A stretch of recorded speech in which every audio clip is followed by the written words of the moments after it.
So I know that we have now that this will make the third one we've done of this pretty much in rapid succession, determined by how soon I get the Megatron one all put back together because of that one issue we had.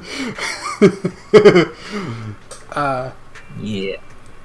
Yeah, because I keep wanting to get that to render out and then keep forgetting to do it, so we just haven't had that get rendered out yet.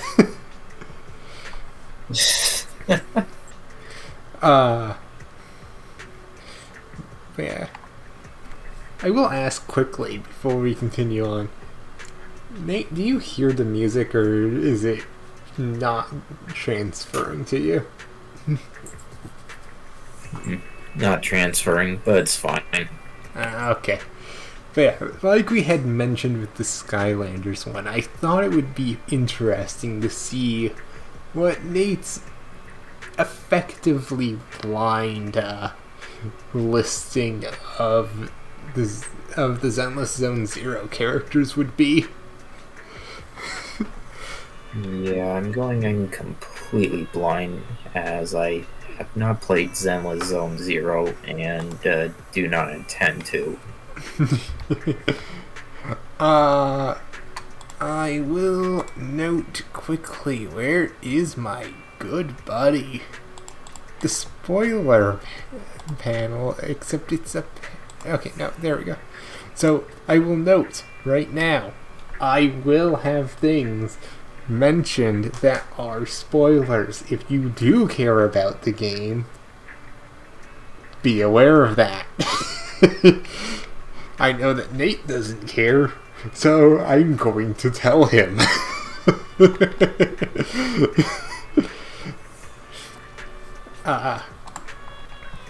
But yes, on to our first character. Our first two are the two main protagonist characters. And this would be Belle.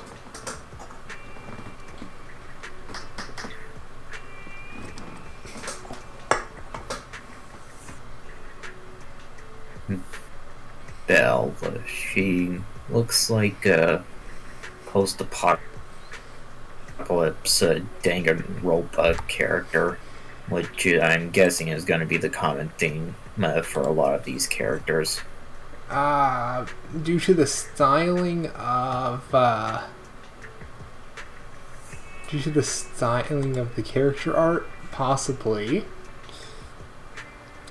The interesting thing about that, though, is you are kind of right on the mark. The setting of the game is actually set effectively in almost a post-apocalyptic setting. It's effectively contained at the moment, but also it's still a threat.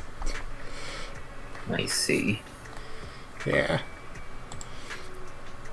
Oh, where did the image go? Is it because it's because I tabbed out of the thing. Whoops. Anyway. Yep. Yeah. And then her brother, and it does end up stating they are indeed siblings. It's not any sort of just close friendship thing. Wise. Yeah, because that would probably be weird. Also, are we ranking these two characters together? No, I did forget about the ranking of the characters. I think I half ended up... Yeah, I did somewhat forget about that. I half ended up wanting to... I think in this case, I had wanted to get to Wise just due to that. Technically, neither of them are the main agents you play as in many missions. Well, depending on what type of mission it is in the game. If it's a beat-em-up style mission, you do not play as these two, usually. I see. Yeah. But they are the protagonists.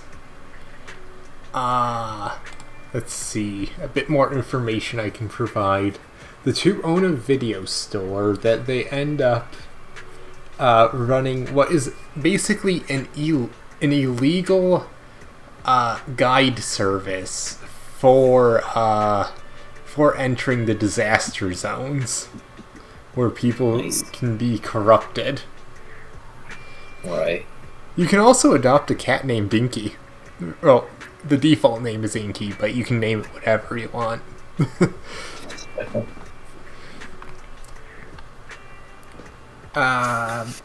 Specifically, both of them share the title of Phaethon, and they uniquely can basically transfer their consciousness into their. I considered it, but didn't actually add it in. I did not add in what a Bangbu is on here because I was gonna put Eos, because they transfer their consciousness basically into him. Oh. Yeah.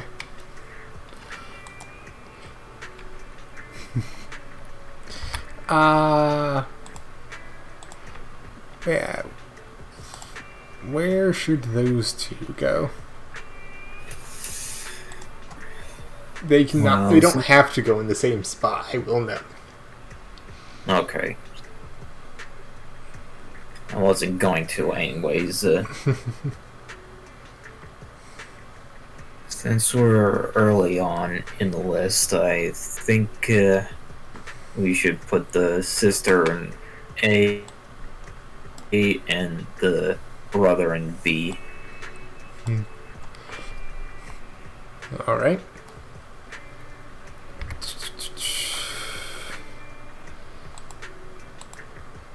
I have no clue why it's insisting on fading in and out of the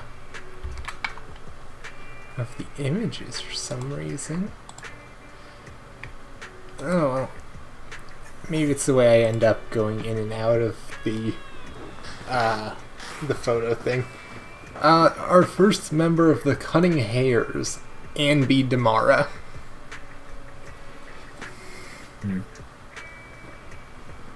Amusingly, she is the one that they have as basically as the face you see on the application.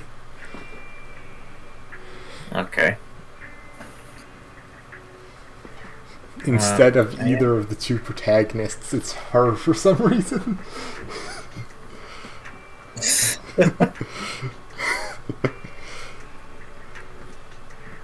Yeah.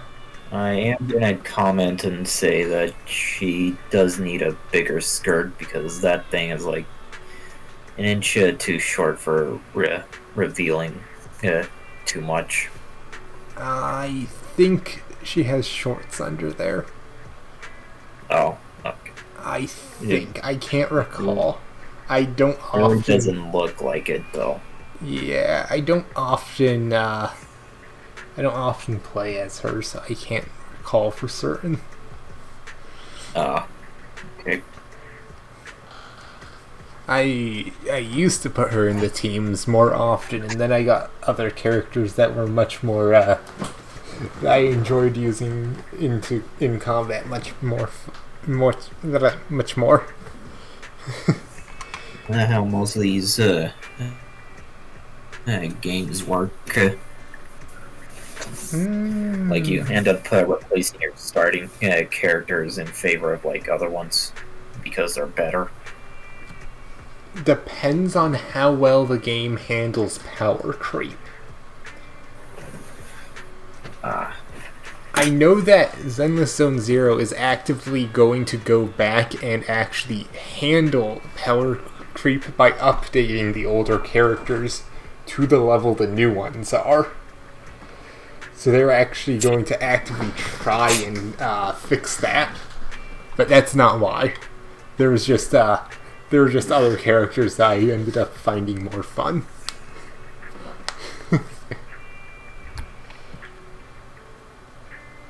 Alright. Where should we place Andy? Mm. I'm gonna go with the C tier. Alright. Oh yeah, I did forget Sorry. to mention she is... One of the fun things about her is she knows movies very well and really likes burgers.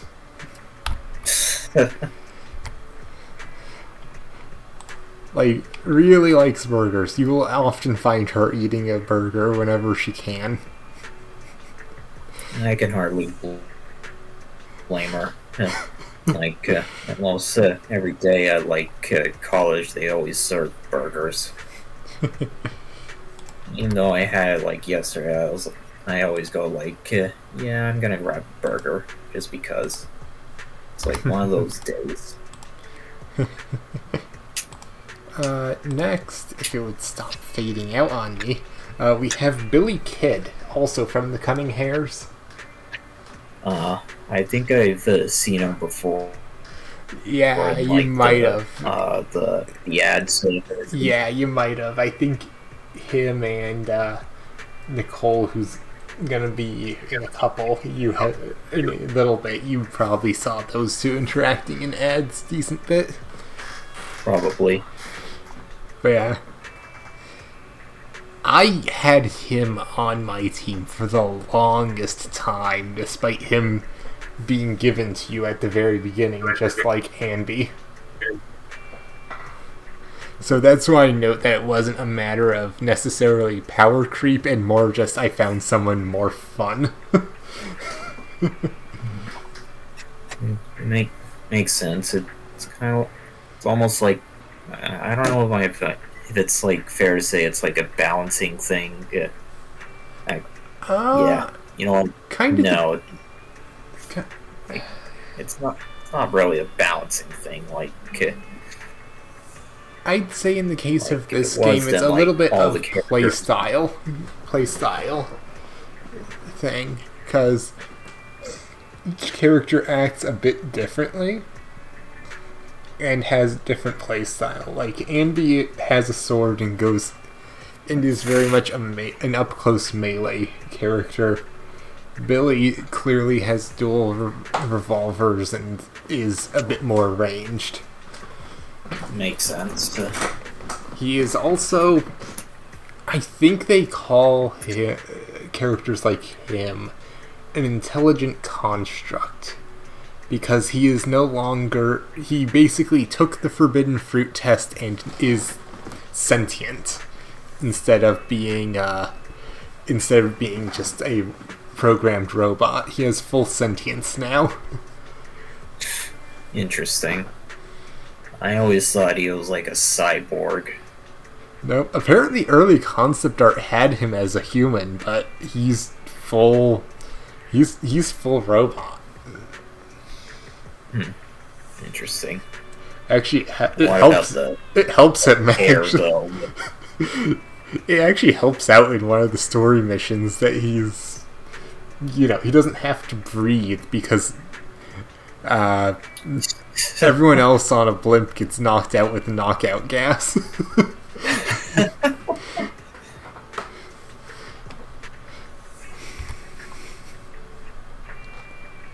Alright, let's see. Where should we put Billy? I think we should put him in A tier. Alright. Since he stuck to your main party for the longest time, I'm gonna give him A. Alright. I might not pronounce this next one correct. Next up is something along the lines of Nekomata Mana. Nekomata Nada? Mana. Oh, Mana. Yeah. Also a member of the Cunning Hares. I see. So she's like, my knowledge of Neko is basically like a human-cat hybrid, right? Something like that. I think in Zenless, every character that is in some way mixed human animal is called a thyron. But I don't know if that's true of anything outside of Zenless. But a thyron, yeah.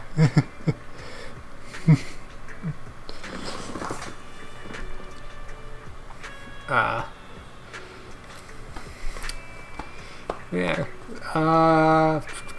If I recall her story correctly, she was originally part of a criminal gang that was not actually, a good group. Well, that's common sense. Well, technically, criminals are exactly. Well, technically, Phaethon and the Cunning Hares are still criminal groups. They just aren't evil. But you just said that, she wasn't part of it. So she was. She no longer is. Nekomata no longer is part of that evil criminal group. She was a part of it, though, and I think was born and raised into it. Or at least was found by the group and raised. Okay. And then I think during the story, the Cunning Hares eventually end up recruiting her to their cause instead. She's stayed there ever since.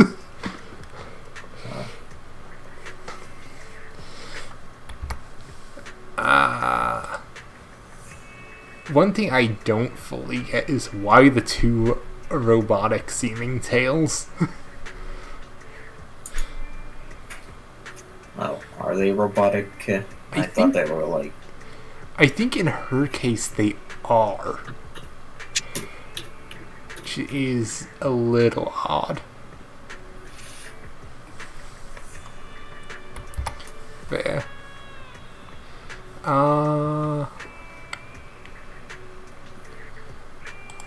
To try and prevent this from freaking out so much, I'm gonna put the Streamlabs thing off onto the side, even though it's gonna block my cheaty list to see who's who and from what. But where should Nekomata go? I don't know. I'm kind of indifferent. Indifferent? Yeah.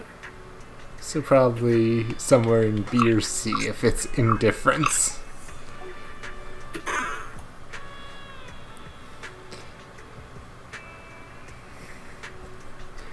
What do you think between those two?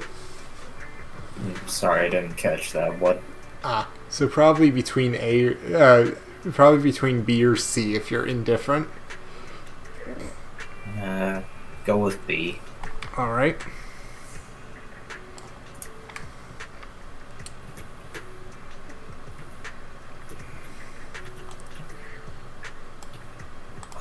So next we would have Nicole Demora.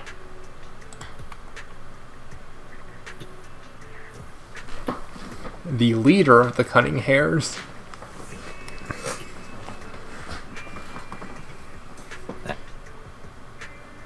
That girl's the leader?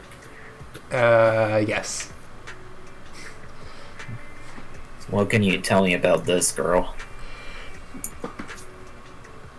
Heart of Gold, absolutely terrible at paying anyone back that isn't charity. No, literally, she somehow manages to put together enough of a proper wage for every member of the Cunning Hares, yet constantly doesn't have the money to pay anything back. Constantly ends up coupon hunting, and from what I recall, donates her part of a paycheck constantly to charities. I think potentially orphanages, specifically.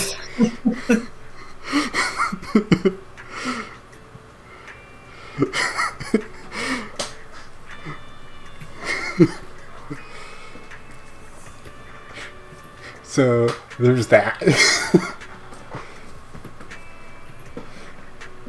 And between reformed criminal, amnesiac, which we'll get back to that later, and intelligence construct obsessed with a movie. I guess that would kind of put her in the position of leadership. Let's put it this way: a number of the characters are just kind of silly. And then some actually have some dark stuff. Yeah, it's sort of like Skylanders. Yeah. Where should Nicole go?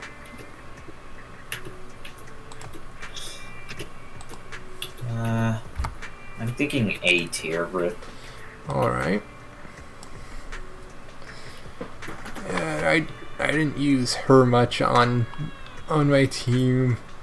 I don't recall if I ever unlocked Nekomata. I know that Nicole, the very first 3 characters you get are Billy, Nicole, and Anby. So I had all of those for I had all of those as freebies.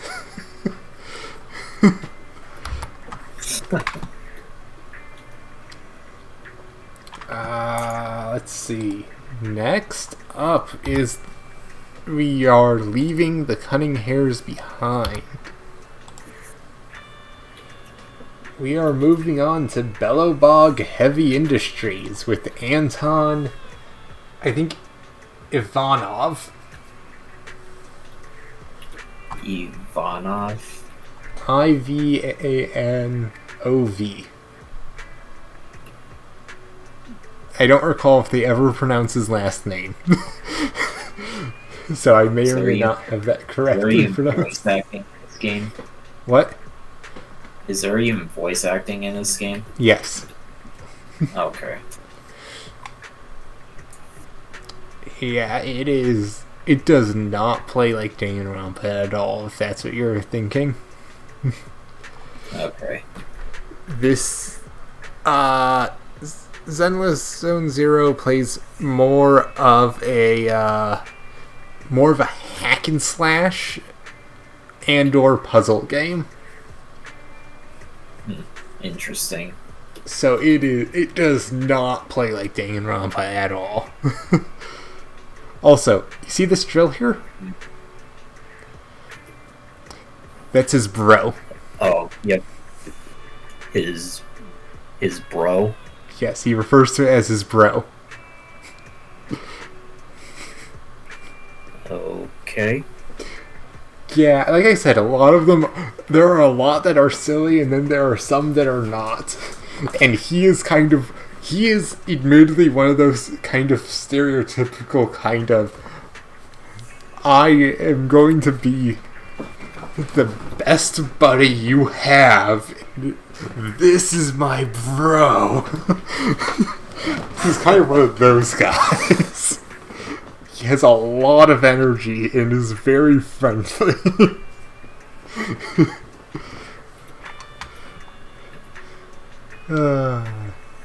Also, trust me, him calling his drill his bro, there is someone worse on the Bellowbog Heavy Industries team.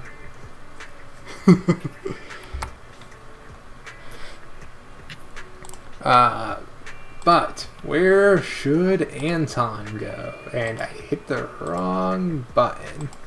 There we go. We are experiencing some technical difficulties. Yeah, so where should Anton go? Maybe C tier. Alright.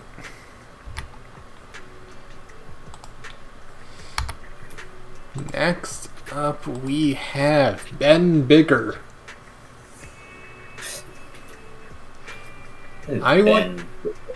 Yes, I want you to guess what his job is. His job? What I want you to guess what his job is at Bellavog Industries. I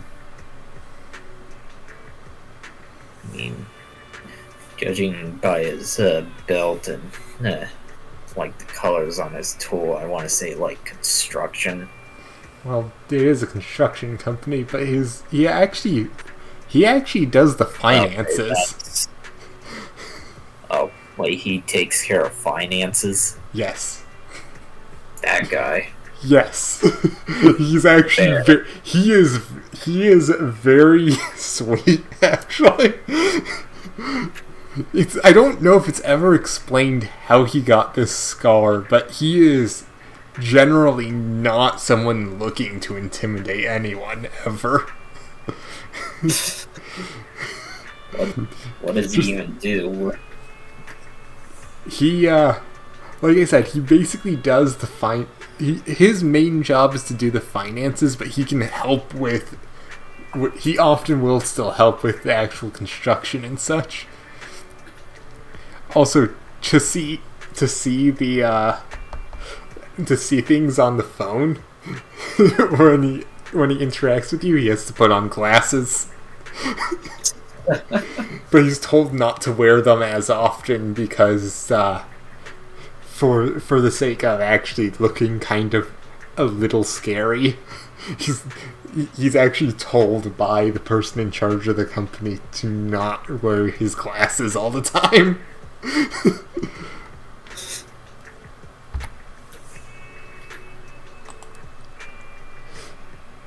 He actually was on my team for a while, and then I eventually did find someone I enjoyed having on the team more. But where should Ben go? Let's put him in B for bear. B for bear, alright. Next up, and I seem to indeed have fixed my problem with it wanting to get rid of the image while we're gone. Grace Howard, also part of Bellabug Heavy Industries. Unhealthy obsession with machines. You think Anton was bad? She calls every single one of their heavy machines she makes that she gives an AI personality to her kids. Okay then. And even ones that she didn't make, she will call a kid. Well then. Yeah, so, you thought this was bad. No. You didn't meet her yet. Mind you, she is really good with machines. She's just a tad obsessed to the point of I do not like having to bring Eos anywhere near her.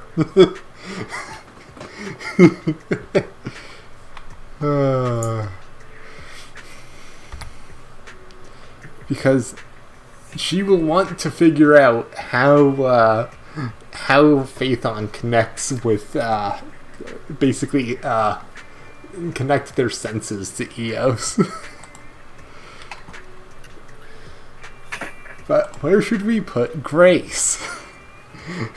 I'm thinking B tier. Alright. Just because she has an unhealthy obsession with machines. She is, if I recall correctly, she's the main engineer. I think Anton is the main foreman. So, that leaves us with this lady. Do you want to take a guess as to what her job is?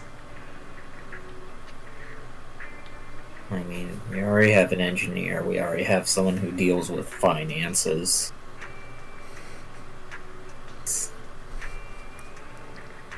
I mean, I don't know. I was, wrong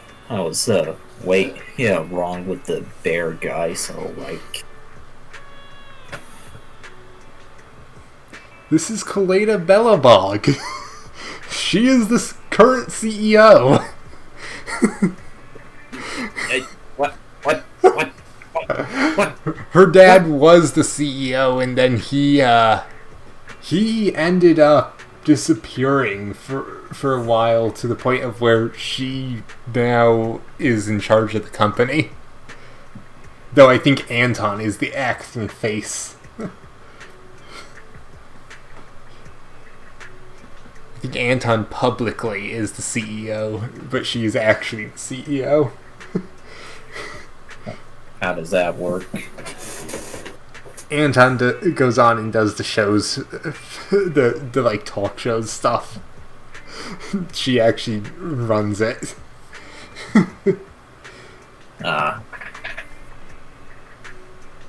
Yeah.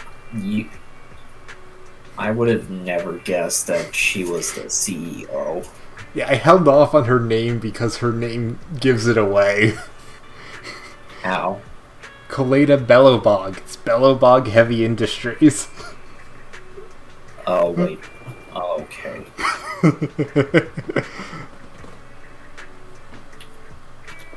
I didn't know it was like a family name. I thought it was just some random word or element or something. If I'm correct, Grace is actually her adopted sister. Oh, gross.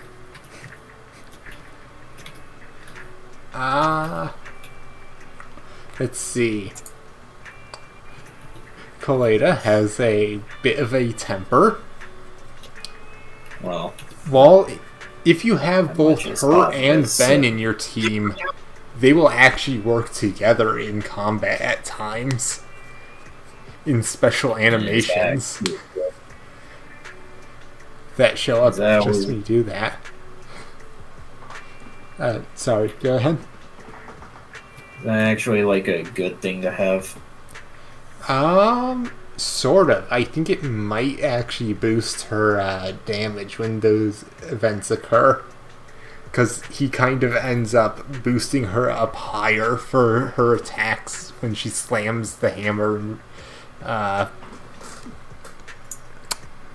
I think that is supposed to be some sort of clamp or wrench down on the opponent.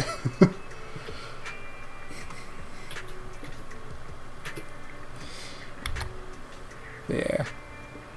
Oh yeah, a fun thing I should note. Every character here, due to a matter of... Every character here is at least 16. Okay. And I note this because we know this from that to enter the Hollow, unless you are doing so illegally, and well, Bellabog Heavy Industries is not illegally entering the Hollow. I guess the only ones that might not... There's a couple those might not apply to, but in most cases, anyone that has an actual license or something to... or some credibility to go in should be 16 at least. So she is at least 16. But where should we put her?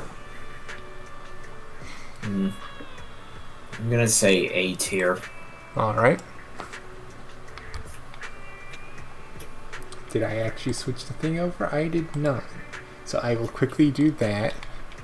Do that to make sure it's shown. I'm placing it the image there and going back. Alright. New faction. And this is the one in particular that came to mind when I said it might throw you for a loop just because of who is first being shown.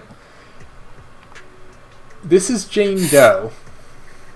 She is part of the Criminal Investigation Special Response Team.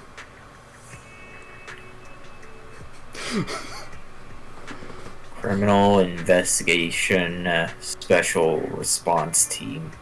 Yes, and like I said, this is at least one where I expect it to throw you for a loop, just due to who showed up first, because it is still in alphabetical order. The reason being, she is a criminal behavioral analyst and undercover agent at times for the Criminal Investigation Special Response Team.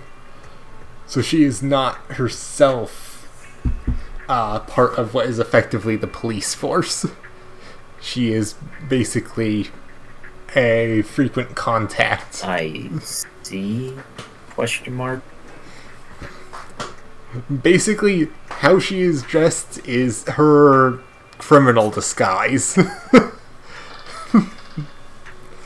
Okay. She pretends to be parts of criminal gangs to assist the police in infiltration. Because she is specifically a criminal behavioral analyst.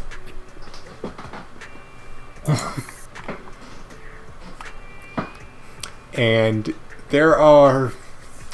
I'll put it this way. The trailers with her... I do not like how they did the trailers with her. To the point of... one of the trailers literally has as part of... Or one of the ads or whatever that has her literally has as part of it. You might want to put headphones on.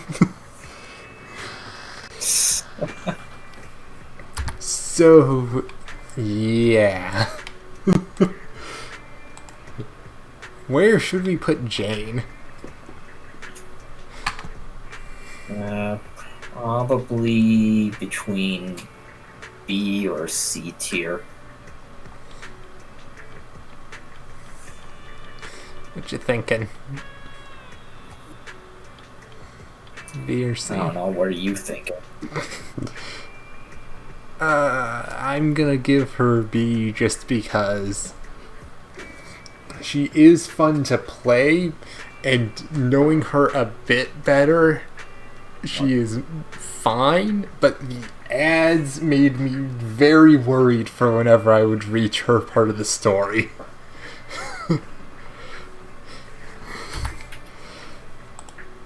She is, in reality, fairly normal.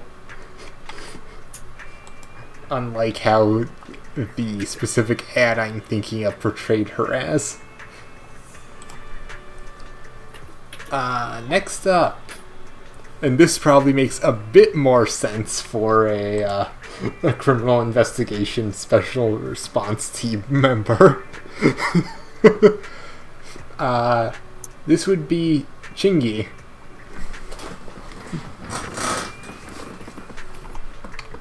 Who also is an intelligent construct, but is but unlike Billy, looks effectively like a human. There's a couple things that give it away, though.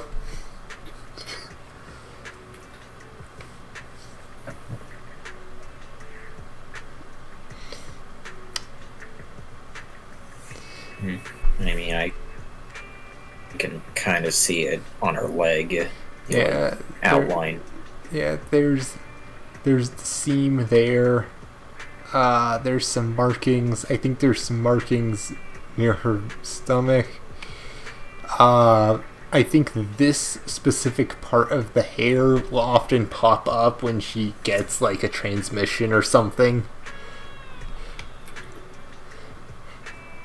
There are definitely ways that it ends up becoming noticeable, but unlike Billy, she is much more human in design and appearance. I don't know how old she is. I don't think anyone can tell how old she is. Due to being an intelligent construct, and that she does occasionally upgrade the body. How old she actually is unclear. She speaks like she's very knowledgeable and wise. She often ends up hanging out with a bunch of the elderly citizens. Like I said, I can't tell how old she is due to she doesn't really give you any good way to tell.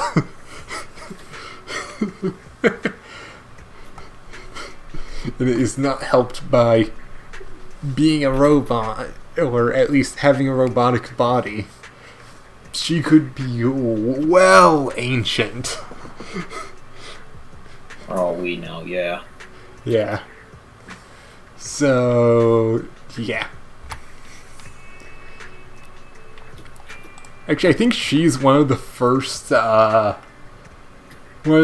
actual, almost governmental agency people to actually, I think, catch on to who Phaethon actually is.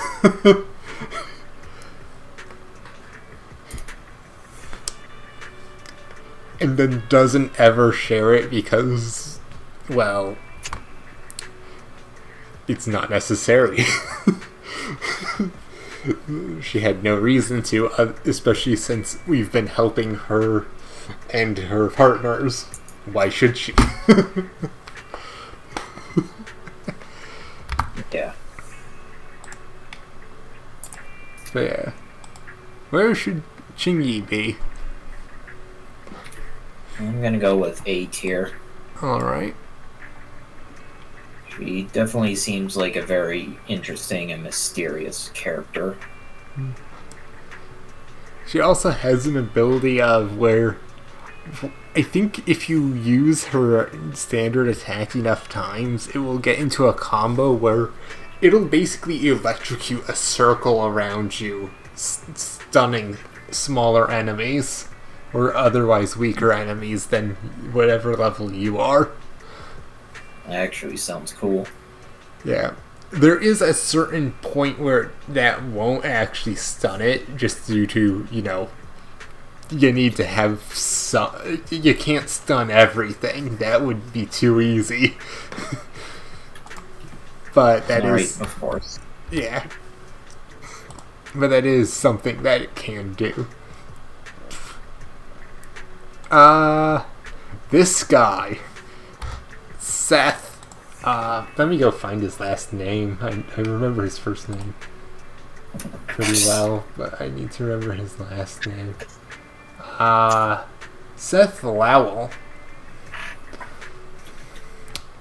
This guy?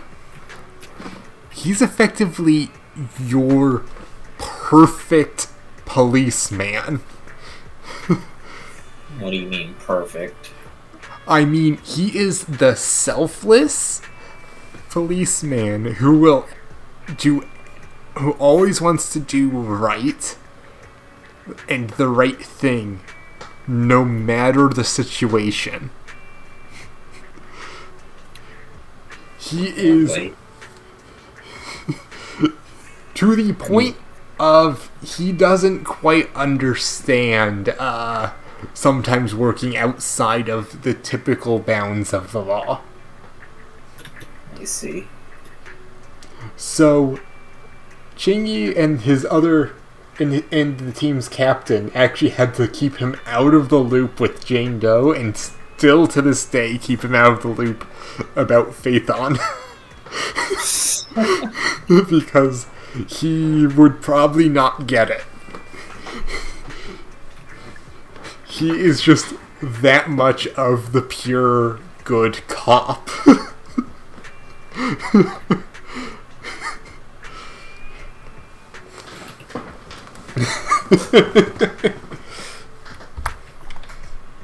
So, where should we put Seth? I'm thinking C tier. Alright. Any particular reason? Nope. Just wanted to put him there. Alright. Next up is the captain. I believe her name is pronounced Zhu Yuan or something along the lines of that. I do have a quick question. Yes. Is she single?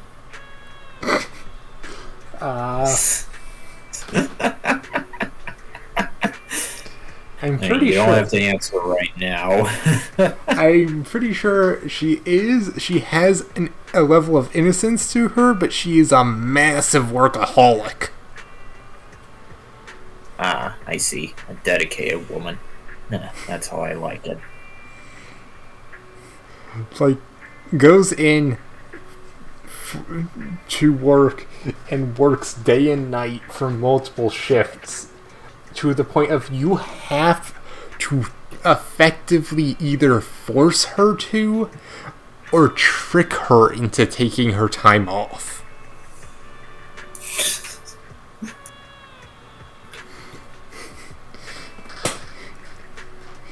It is a ridiculous level of making sure you end up getting all the work done.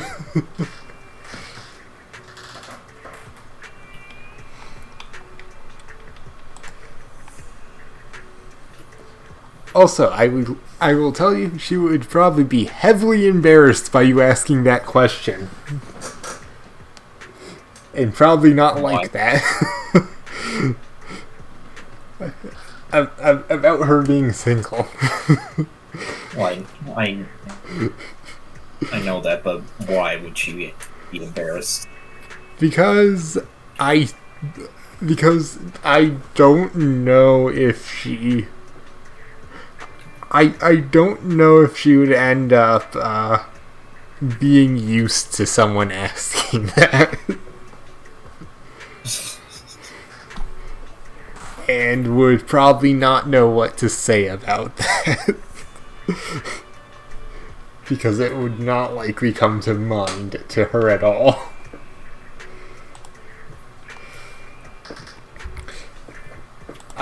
Where should we put her?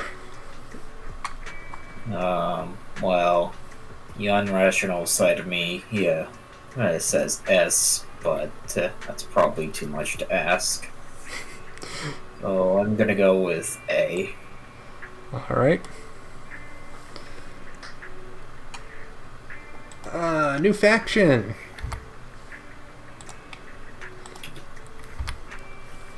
We have Victoria Housekeeping Co. So wait, they have like a bunch of maids in the fight. And a butler. And a butler. But this would be Alexandria Sebastine, or as many people just refer to her, and as do in game, Rena. Rena. Yes. You do not want to try her food. Why? Not even the rest of Victoria Housekeeping, other than the Shark Thyron, likes her food. It can't be that bad. I'm pretty sure she put raw seafood in some sort of baked dish before. I can see that kind of tasty. What else does she make? Oh, okay. I'm gonna have to go quickly find you an image of what kind of stuff she makes. Okay.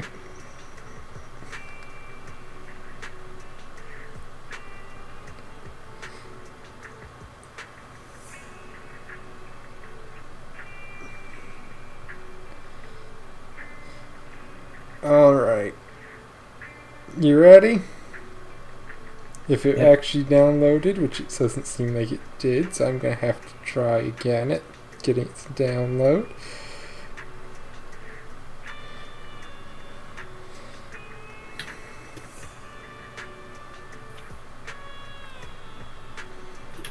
Where in the world is...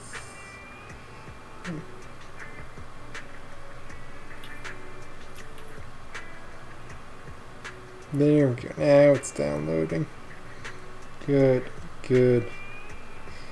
There you go. There's your delicious meal. I don't see it. I just sent it to you. Oh wait, did you put it in on Discord or on Text. message? Oh, okay. Well, Oh, I didn't realize you didn't have your phone on there. Whoops. yeah, 'cause I had it on the charger. You dick. My charger is set up right at my desk, so. My charger is like on my dresser, like away from my computer desk. Yeah, I literally have like a whole bunch of things plugged in right at my desk, including the charger, so it's right there. Anyway, That's not even raw fish. That's like dead fish. exactly. That's the kind of stuff she cooks. And what is that? A lasagna? Pie? Quesadilla? I think it's... I'm not certain. It might be some sort of attempt at a pie. Dear God. Like I said, you don't want to eat her food. Duly noted. you didn't realize it was that bad. You probably thought it was like, okay, it's not great. Oh well, this can be handled. But no, it's that. Where should we put Rena? F tier, bruh. Like, just for that. Just for that. She is very dedicated to whatever she does, and outside of cooking, I think does really well. She just is a horrendous cook.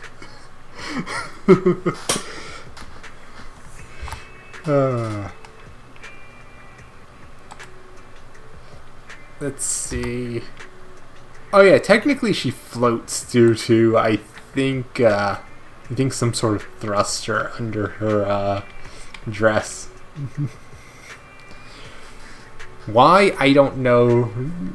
I guess to seem kind of spooky, maybe. Or just because she didn't want to walk or something. Ooh, it's a ghost maid. I mean, she also has...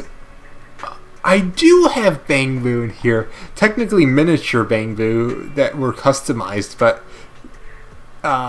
this is more or less what a Bangbu looks like, except it should have legs. I think she had completely modified them to, I think, resemble dolls she used to have. Okay, that's creepy. And they too float. Also creepy. Anyway, Corin Wicks. I know this one immediately because this is the character that has been in my team from the get-go and still is. Yeah, I think I've seen her before in like a video you showed me one time. What do I have to say other than giant saw? Giant saw axe thing.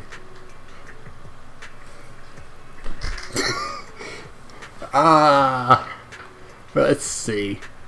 from what I understand, she is actually the best maid at Victoria Housekeeping. She had a massive surgery when she was younger. Which involves what exactly? We aren't entirely clear of the details, but there is in-game art of her where she has a scar going all the way along the back of her right arm where it would be connected to her shoulder. Oh. Considering she also kind of has a Frankenstein's monster thing going on, especially since that teddy bear has a beating heart. Oh, what? Yes, it has a beating heart. It is a cartoony beating heart, but it is still a beating heart in the plush teddy bear.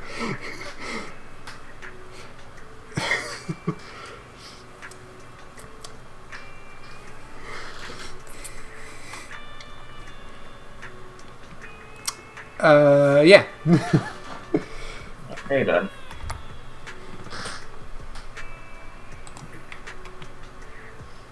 Yeah. I will say she has crippling self-doubt, though, despite being literally the best worker there. And this isn't just me liking the character. I'm pretty sure even the seeming leader of the faction notes that she is the best worker there.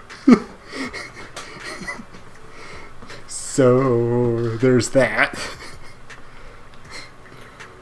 Where shall we put her? I'm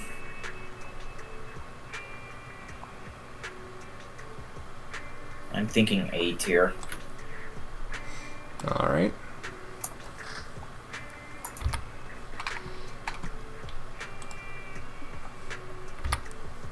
Alright. One of only 2 characters that I know of that can stand Rena's cooking. I forget if she has a last name, but it should be Ellen. Ellen Jo. Ellen Jo. Yes.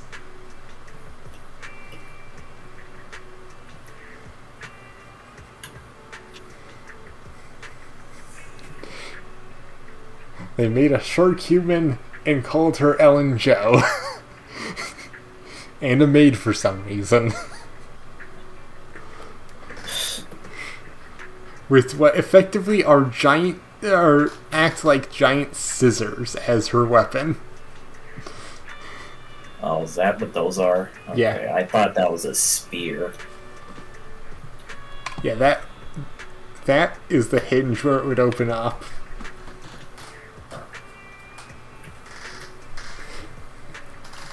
I've not really been covering a lot of their abilities, but she also, since there's also elemental things, but since there's no water, I think that's why she was given ice, since it's effectively water just frozen.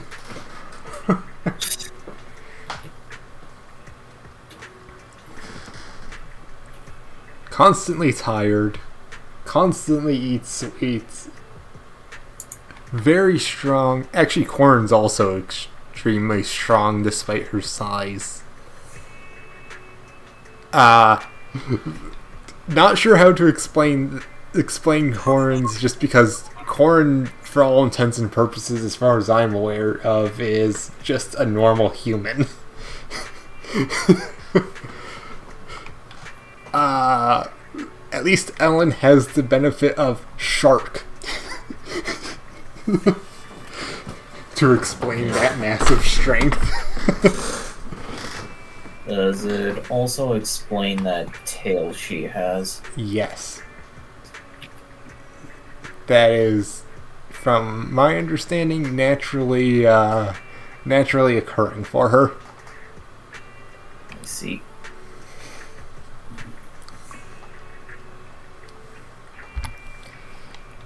Alright. Where shall we put Ellen? Maybe go in B tier. Alright.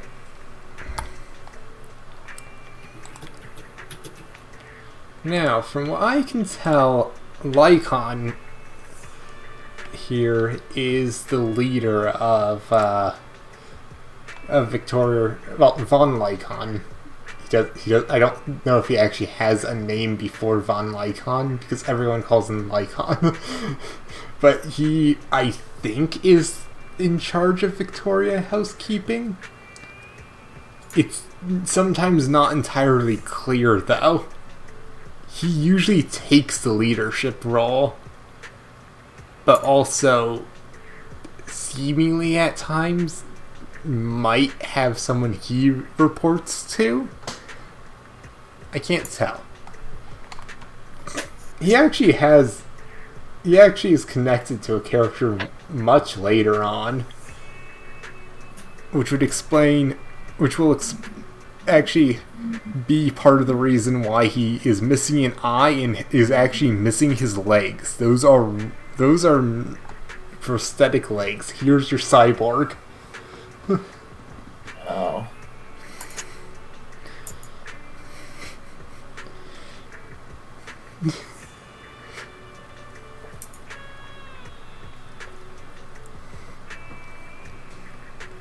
There.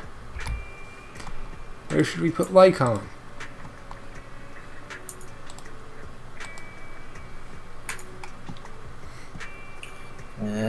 C tier. Alright. I already see who's next. Flamethrowers. Bernice White, member of the yes. Sons of Caledon.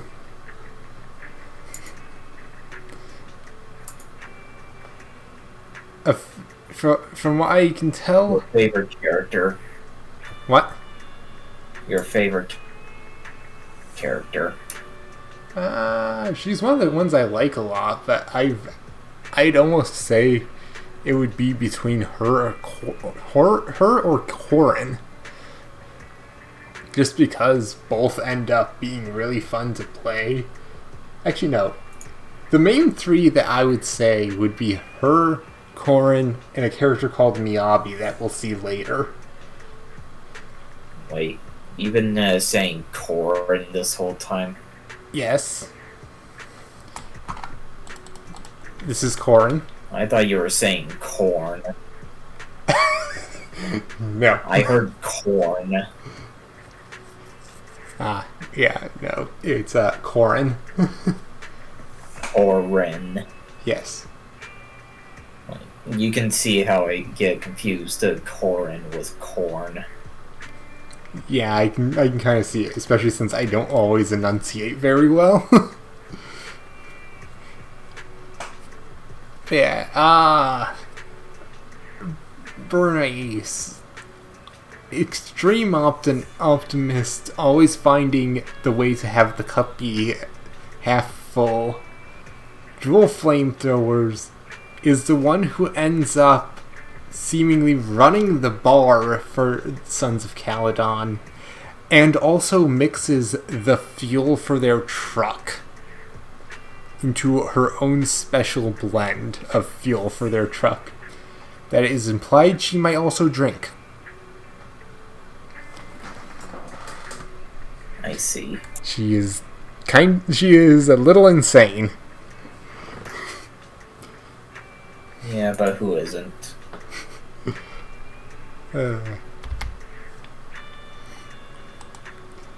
This one I'm pretty sure I've shown you Bernice before, along with her interacting with a different character we'll see later. Where her reaction was unique to say the least for the situation she was in. But where shall we put Bernice?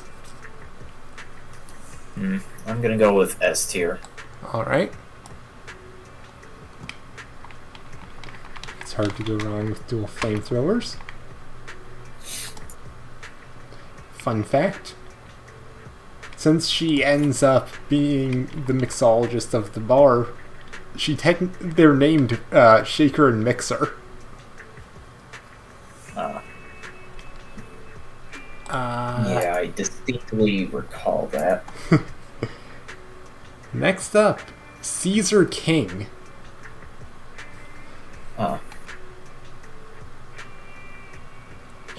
She's a woman. Yes. Shouldn't she be called the Caesar Queen? I think King is her last name. Oh, I thought it was a title. Yeah, no, her title as of this point, as of the current point of the game, is the Overlord of the Outer Outer Rim. I see. She has one of Billy's arms as, I think, a forearm prosthetic for her left arm. So I guess here's another cyborg for you. She very much is a tomboy until you get to the point of she actually has a girly side. She very much is the rough and tumble tomboy you would think looking at her, and then she has an actual kind of girly side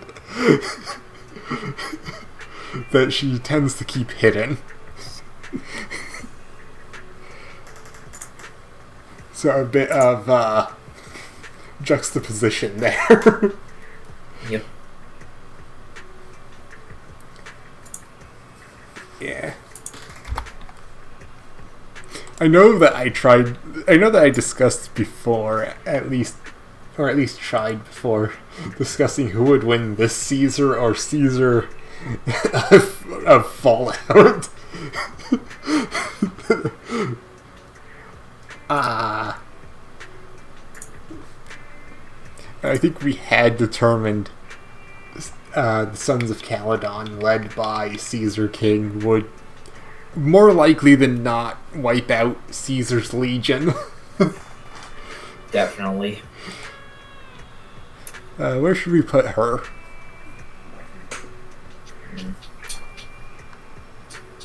Kinda leaning towards S tier, but I think I'm gonna go with A tier. Alright. Okay. Next. Lighter.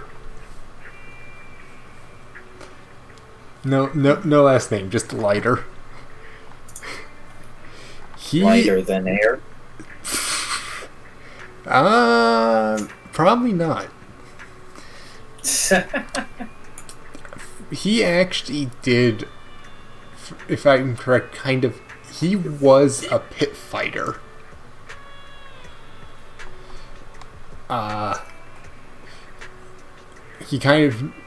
His eyes are now sensitive to the light, so he often wears his glasses all the time.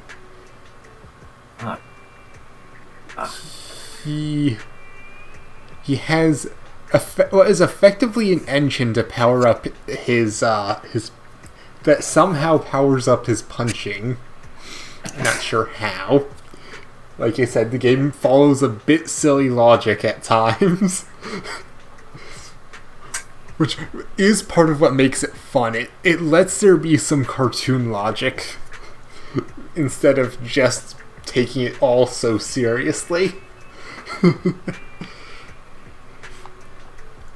He is basically despite how Caesar is already pretty much completely willing to fight anyone, he is technically the official muscle of the group.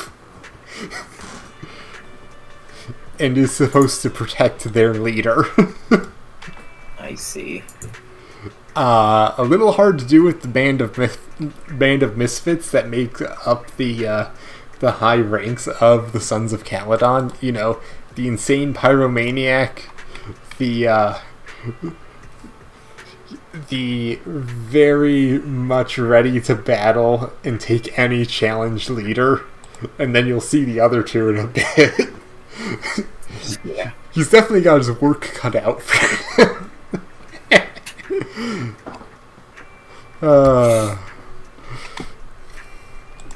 Where shall we put him? He's kind of he seems the most normal, but he is also able to be kind of silly himself. Where shall we put him?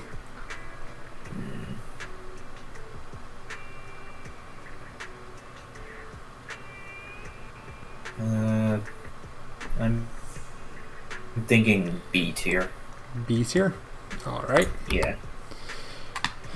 This one I know. The next one I know well. I'm gonna have to look up the proper. I'm gonna have to double check the proper name though. So meet Lucy, or as her proper name is, Lucina de Montefiore. Yeah, Luciana de Montefiore. That is her proper name. She often just goes by Lucy though.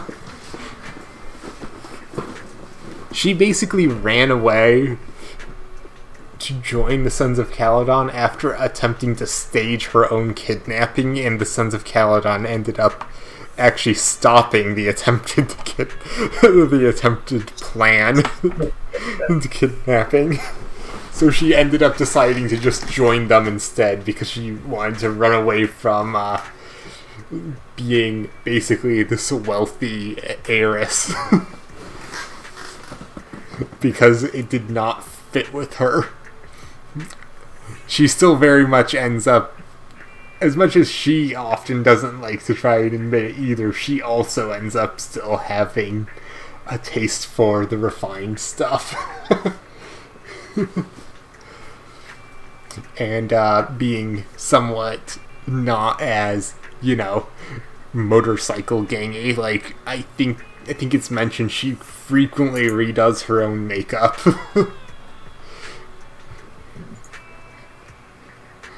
Yeah.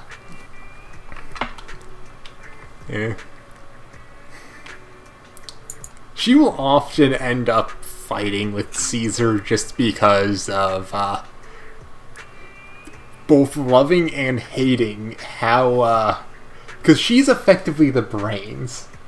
So she both loves and hates Caesar, because at times Caesar will end up being kind of rush into a decision and not think at all.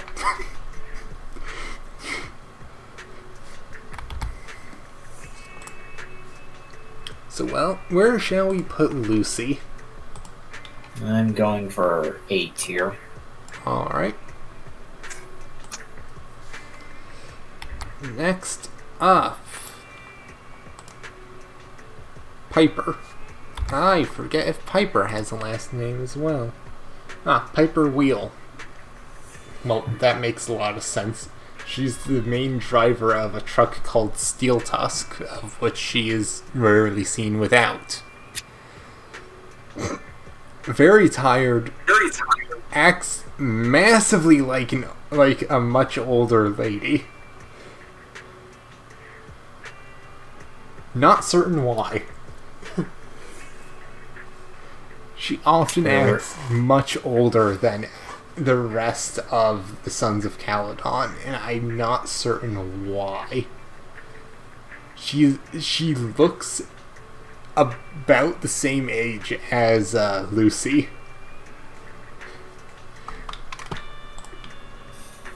And yet somehow is characterized as the much older lady. She even comes across as older than Bernice, Leiter, and Caesar. Somehow. Her axe kind of looks like those tools you use for math. or geometry, more specific. A protractor? Yes, that's what it's called. Yeah.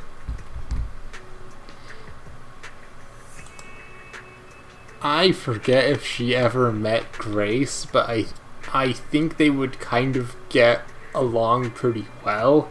Except Piper is a bit more contained to vehicles and specifically Steel Tusk. I see.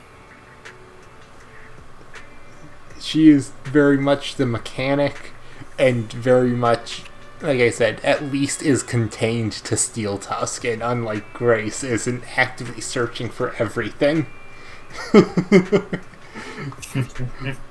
to end up treating as an adorable kid. Where shall we put Piper?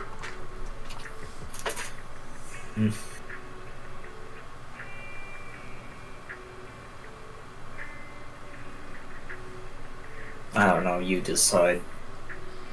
I decide. Well, then I'll probably put her there. Just because I don't have any strong opinions on her. Alright. And the last member of the Sons of Caledon, and the most recently joined member of them. Let me make sure I get her last... at least attempt her last name. Pulcha Fellini.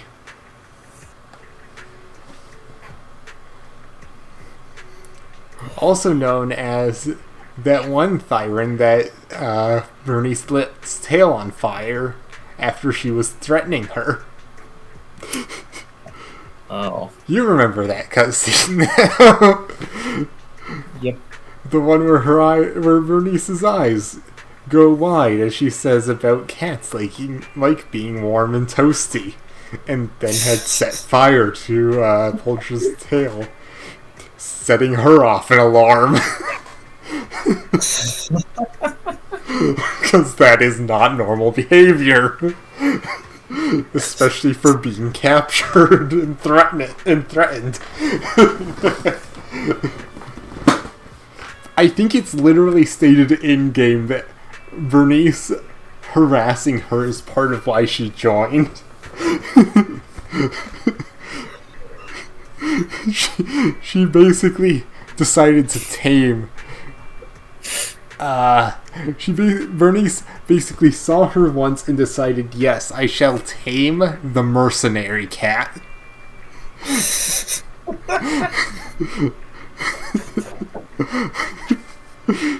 So there are jokes about her being Bernice's pet cat. Yeah, I could see that. Yeah. I'm a bit surprising, but she actually doesn't use her dual revolvers primarily. What? When you fight with her, I think she actually more so attacks with this guard thing. And then for, I think, the special attacks, then she will take shots at them. I'm not sure why they designed it that way either.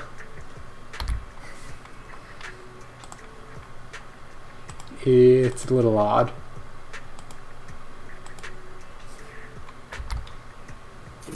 Anyway. Where shall we place Pulcha? I think I'm gonna put her in S with Bernice. So that Bernice can have her cat?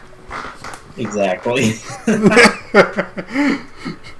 The most annoying thing to me about Pulcha is I kept trying to obtain Bernice, and instead I kept getting Pulcha to the point of I literally am not allowed to have any more copies of her. So I just basically get refunded a whole attempted role for a character because of it. Because how the game works, you can have up to 7 copies of a character. The first to obtain them, and then 6 more to upgrade things. From there on, they basically refund you the character if you get them again. In-game currency, clearly, but still. It is for the role that you lost to a character you can no longer use. But slightly sidetracked. Next, we have a new faction. We have Mr. Asaba Harumasa of Hollow Special Operations Section 6. Now, What happened to the other 5 sections? I think they still are around. We just don't directly interact with any of them. Let's see. But the hollows are basically technically spheres, but they basically show up as domes more so, where basically the reality inside is starting to fragment and become corrupted with this stuff called ether crystals. Hence, you're not supposed to go in there unless you are, licensed and such. Hence it being, hence the Cunning Hares and Phaethon being criminals.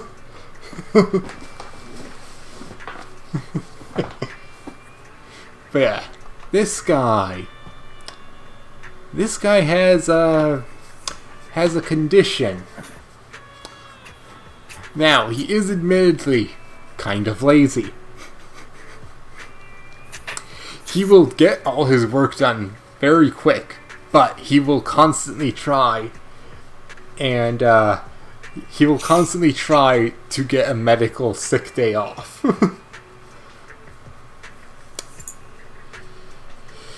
And he isn't entirely in the wrong for doing so.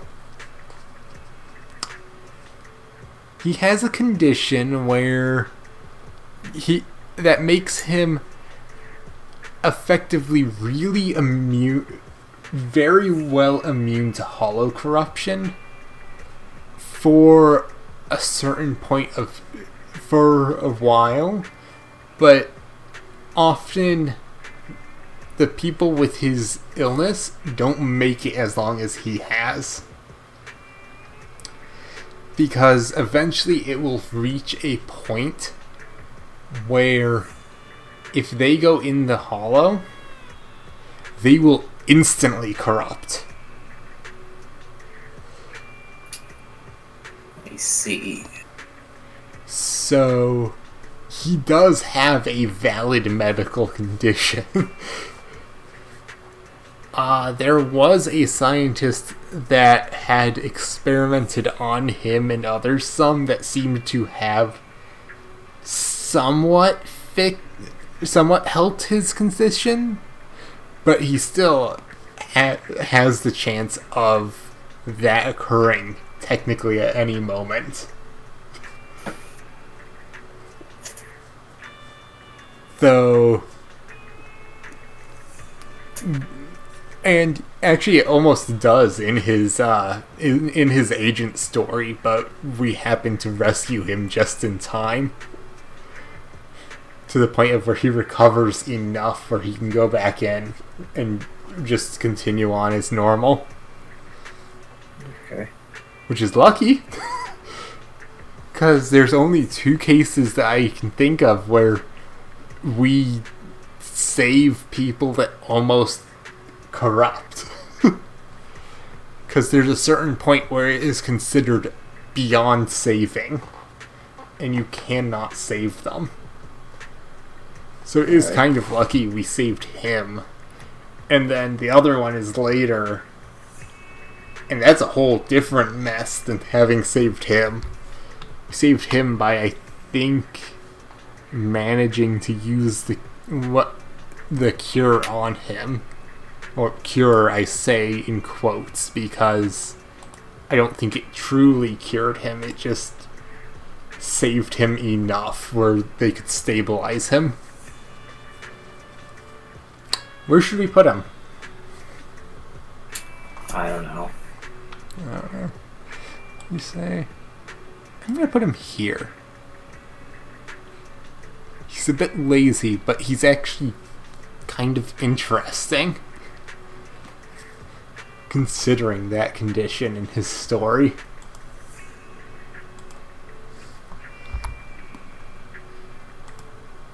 Especially... there's Miyabi.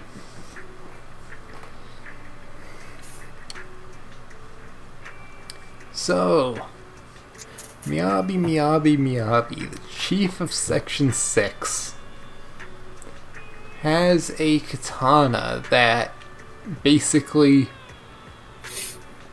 has an ethereal trapped within it that helps be really strong at destroying ethereals. She is known as a Void Hunter because of that. And is able to take down some of the really big ethereals and therefore actually cause some hollows to shrink because of it. Because now that ether energy is not all concentrated anymore.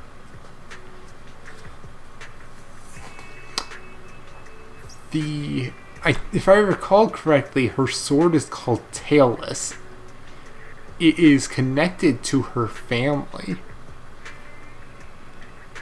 It might have something to do with her not having a tail. And from what we know, the sword tries to corrupt the user. Because, well, it attempts to cause you to, it attempts to corrupt you and cause you to sacrifice someone.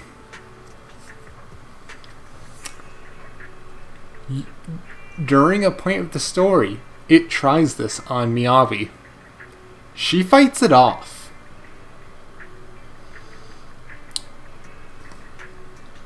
She, instead of succumbing to the sword's sacrifice in exchange for its ability to enhance your swordsmanship, she just has the swordsmanship. Also, I just noticed, I think I noticed this before but forgot. Apparently she too is missing an arm. Huh. Oh, yeah, I didn't even notice that.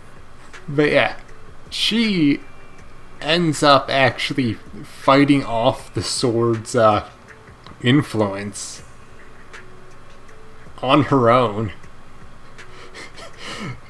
And is actually able to wield it without the help of what is inside.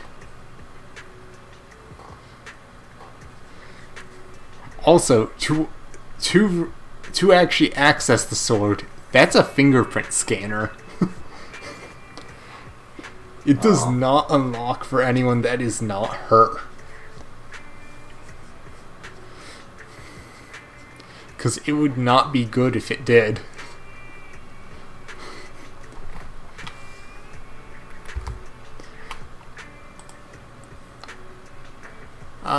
Where shall we put Miyabi? Actually, did I forget? She has a last name, I believe, right? Yeah, I think so. Yeah, Hoshimi Miyabi. I believe Hoshimi is her last name. Or it might be her first name. I don't know. I don't know if it's set up like... Since I think she's very Japanese inspired, I don't know if it's set up how Japanese people would write it or how we would write it for her name.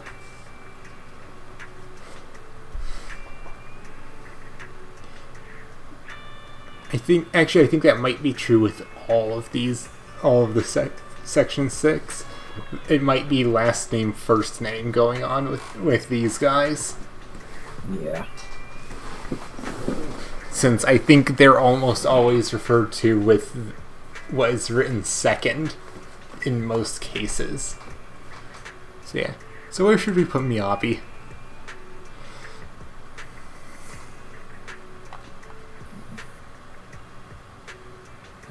B tier. B tier? Alright. If I recall correctly, she was the one that eventually replaced Ben. And then Bernice replaced Billy. Like I said, Korn's still on my team. She's just stayed there through everything. It helped that I actually got Korn immediately due to I think pre-downloading it when I decided, you know what, maybe I'll try it since it looks like it's a hack and slash. That might be fun. But again, some sidetracking. Did I? Yeah, I did switch over to this when I had done that. Good. Next up, the second person that I know can eat Rina's food. Sakaku.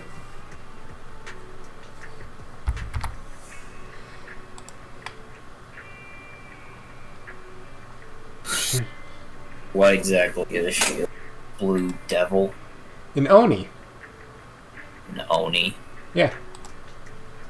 I'm not familiar with whatever you're talking about. I don't recall exactly, but it's a part of Japanese folklore. It's not quite a demon, I don't think, though I think typically it is typically okay. Powerful often. Let's see. So according to, now this might be wrong because Wikipedia is not always the greatest source, but an Oni is a type of yokai, demon, orc, ogre, or troll in Japanese folklore. They are believed to live in caves or deep in the mountains or in hell.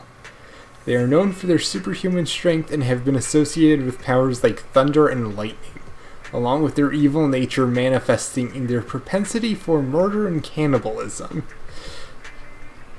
In this case, I don't think that's the case, other than she eats a crap ton.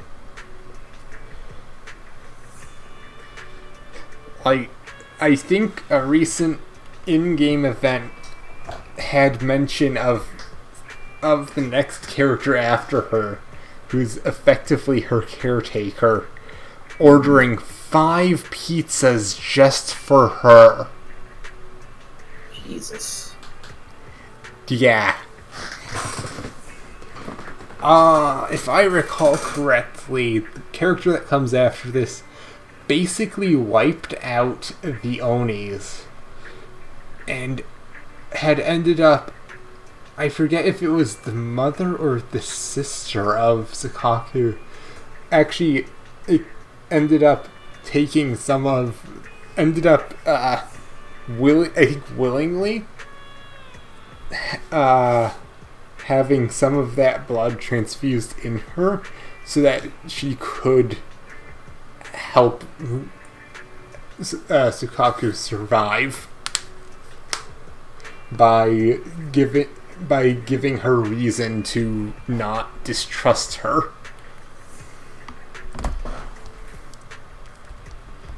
I'll have to double check though, because I don't know that as much off the top of my head.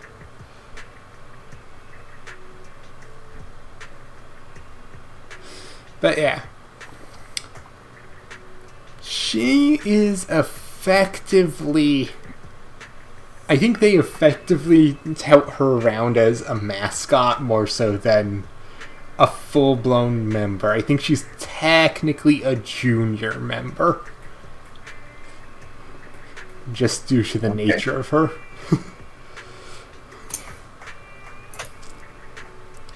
Let's see. Can I find the lore section?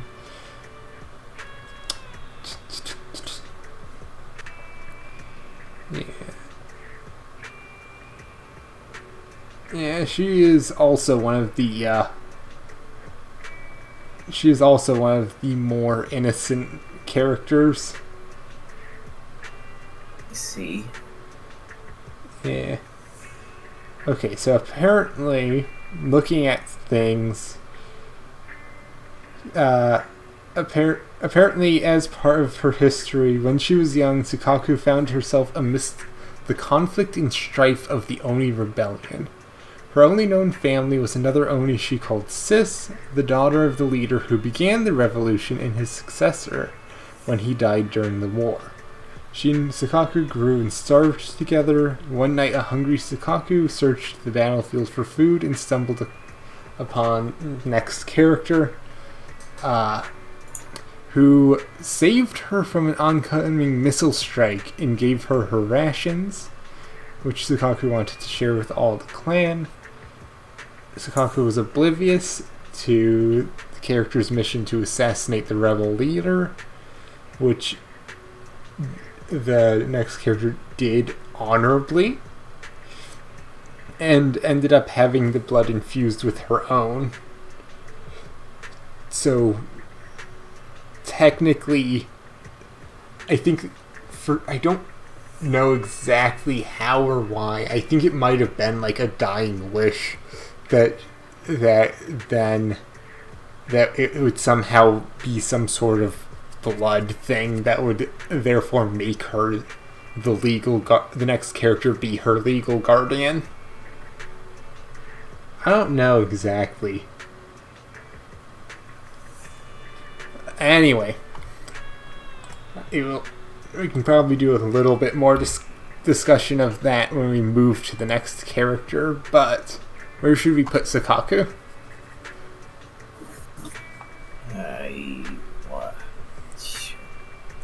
B for blue. B for blue? Alright. Alright, let's see. I need to try and remember how to pronounce your name. Miss,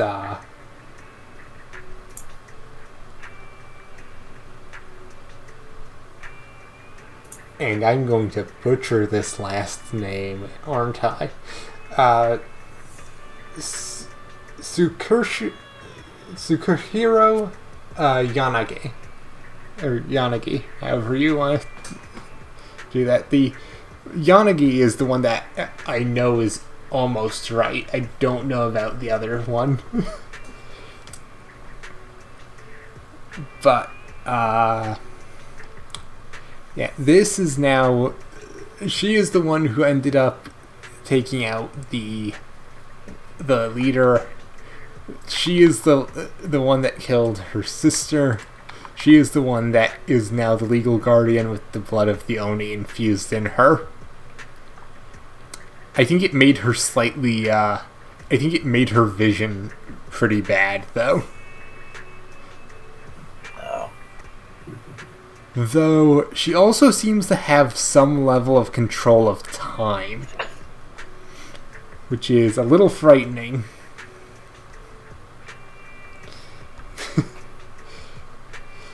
Because you quite literally see this clock freeze when you use her special ability.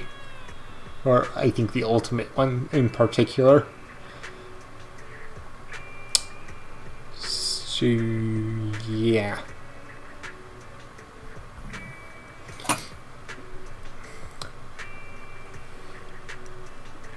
she is the second in command, but she is actually effectively the chief. Yeah, she is the deputy chief, but she is effectively the actual chief. Technically Miyabi can still overrule her, but almost every part of being the chief is otherwise on Yanagi's hands. Because I forgot to mention it, but Miyabi, kind of a silly character. A little overly serious. Basically treats almost everything as training. To the point of where it gets real silly. She will do quote-unquote training for waiting in a line. And other really silly stuff like that. But yeah, so effectively almost everything runs because Yanagi's on it.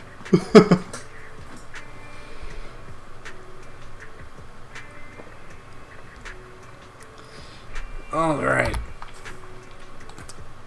Thoughts on Yanagi?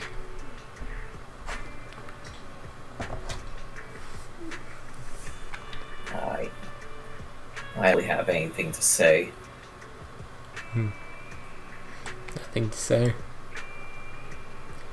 So then probably middle of the road still. Yeah. Alright. Whoops. Switch the screen. There that is. Here I moved here. Good. Okay. Good. I open that. I do that. I move to the next character. We have a new faction again. The Stars of Lyra. This is Astra Yao.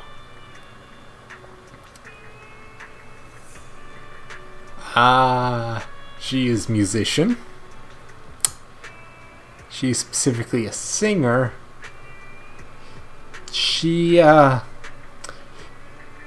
simultaneously overworks herself and often also tries to run off from her bodyguard to sneak away and do things. That's confusing. She also ends up being very much. You'd be surprised with how famous she is and how she also does acting, but she is basically super famous, yet is actually rather grounded still somehow. Like simple things like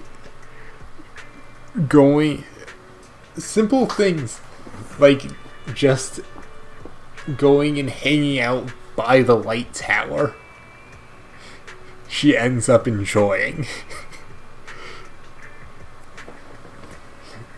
She somehow is not one of the snobby. She's somehow not a snobby celebrity. Therefore, utterly clueless at how disguises work, though. Like literally, she pretty much puts sunglasses on and calls it a disguise. That's not gonna work. People are gonna be able to tell.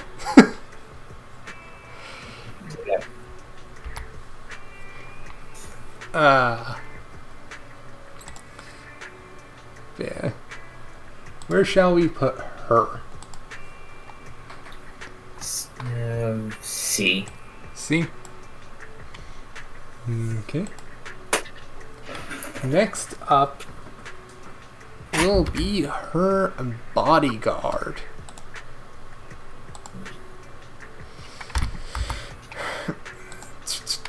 Miss Evelyn Chevalier, or Chevalier, however you pronounce her last name. This is her bodyguard. She is effectively a spy that ended up going against the agency she was with because of how kind Astriel was. And basically uses a glowing garrote rope that is really long for a lot of attacks and such.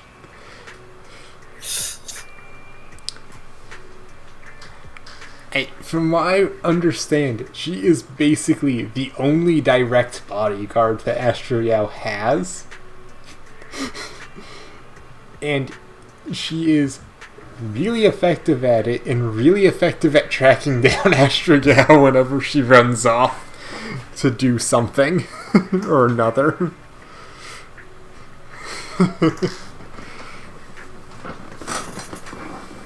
Basically the perfect complement for whenever Astriel does end up kind of going off track.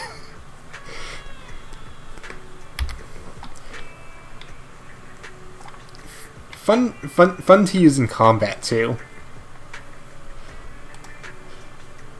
Where shall we put her?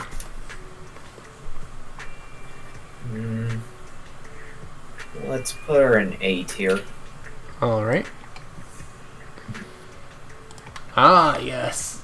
I've said some spoiler stuff before, but now we're really gonna start getting into a couple of spoilery things. Do you remember this lady? Vaguely, I guess. Let's see, let me click a lot. Oh, I had it in the next, then I clicked one extra time.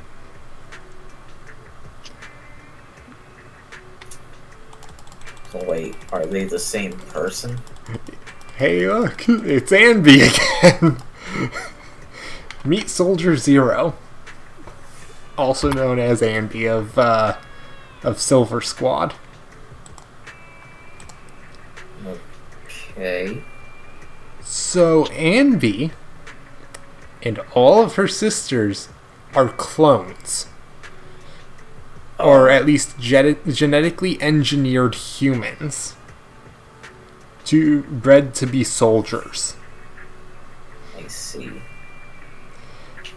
All but a handful died in the fall of the old capital, with Anby losing most of her memories. Partly in an attempt to save one of her sisters. So it was only recently that she regained her original fighting style back.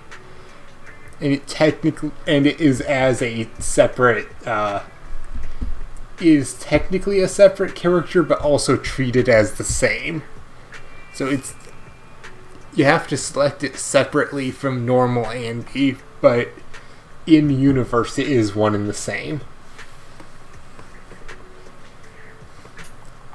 So technically, I think you can put both normal Anby and Silver Squad Anby on the same on the same team. Even though technically in universe that doesn't work because that doesn't make sense. Right. Yeah. Anby was the leader of Silver Squad. And there is a whole story about her and some of her sisters that occurs while she remembers while she kind of puts together the fractured memories through her amnesia, even though I think she still has a decent bit of it. It's also why she almost... So, I didn't note this, but she almost acts kind of robotic in terms of how she speaks and how she acts. You cannot tell any emotion from her, which is actually an amusing contrast to Billy, who is loud and bombastic, despite being the literal robot. I see. But yeah, anyway, I did forget to mention that with those two before, just because it's a really funny situation of the human being more robotic than the robot. Yeah. Soldier Zero, Andy, where shall we put her?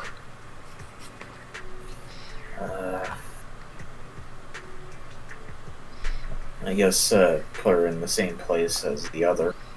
Put her in the same place as normal Andy? Alright. Yeah. So, now we move on to the only other as of this time known surviving member of Silver Squad, Soldier 11, also known as Harin. Though she does not really remember Silver Squad at all, because it is effectively lost memories as well. Nor does she really take well to being referred to as her actual as the name that she obtained from her sisters while part of Silver Squad, because they had no names. They gave each other names.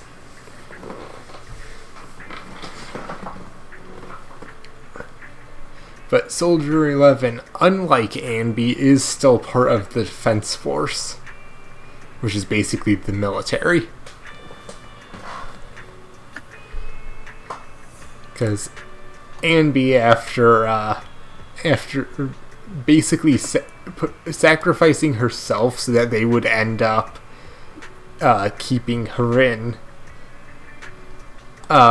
managed to escape what was supposed to kill her, did lose her memories because of it, and ended up joining with the Cunning Hares and has stayed with the Cunning Hares. Harin still ends up being part of the Defense Force willingly, from what I recall.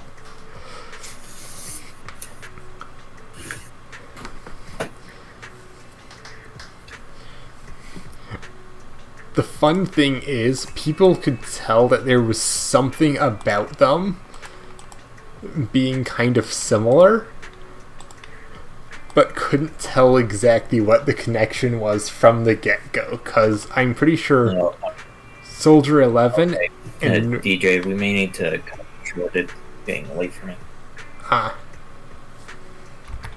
Yes, sorry. It's 10 p.m. I'm really tired, and Yes, so I guess I'll see if there's a way to save the tier list, and we can try and pick up here then. Yeah. Well, see everyone after probably a screen that is either technical difficulties or otherwise something else when I cut these together. Alright. Well, welcome back to the second recording session where I'll stitch these two together from. How much do you remember of Soldier 11? From what I was telling you? Nothing. Nothing. Okay. So,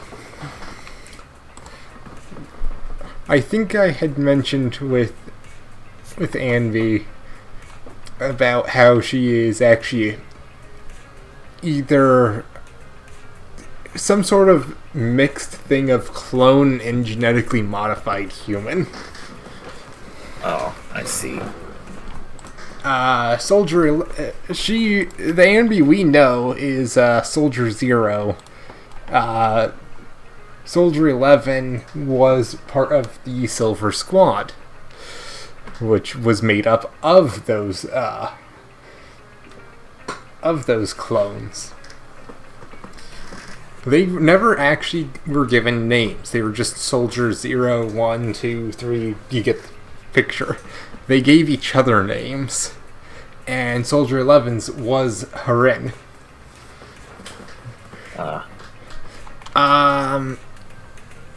It's been all starting to get that now. Yeah. I forget exactly what happened, but some sort of injury caused her to forget kind of everything about Silver Squad. Same had happened to Anvi, though Anvi now remembers. Soldier 11 still doesn't. And so Soldier 11 does not go by Harin at all. Just Soldier 11.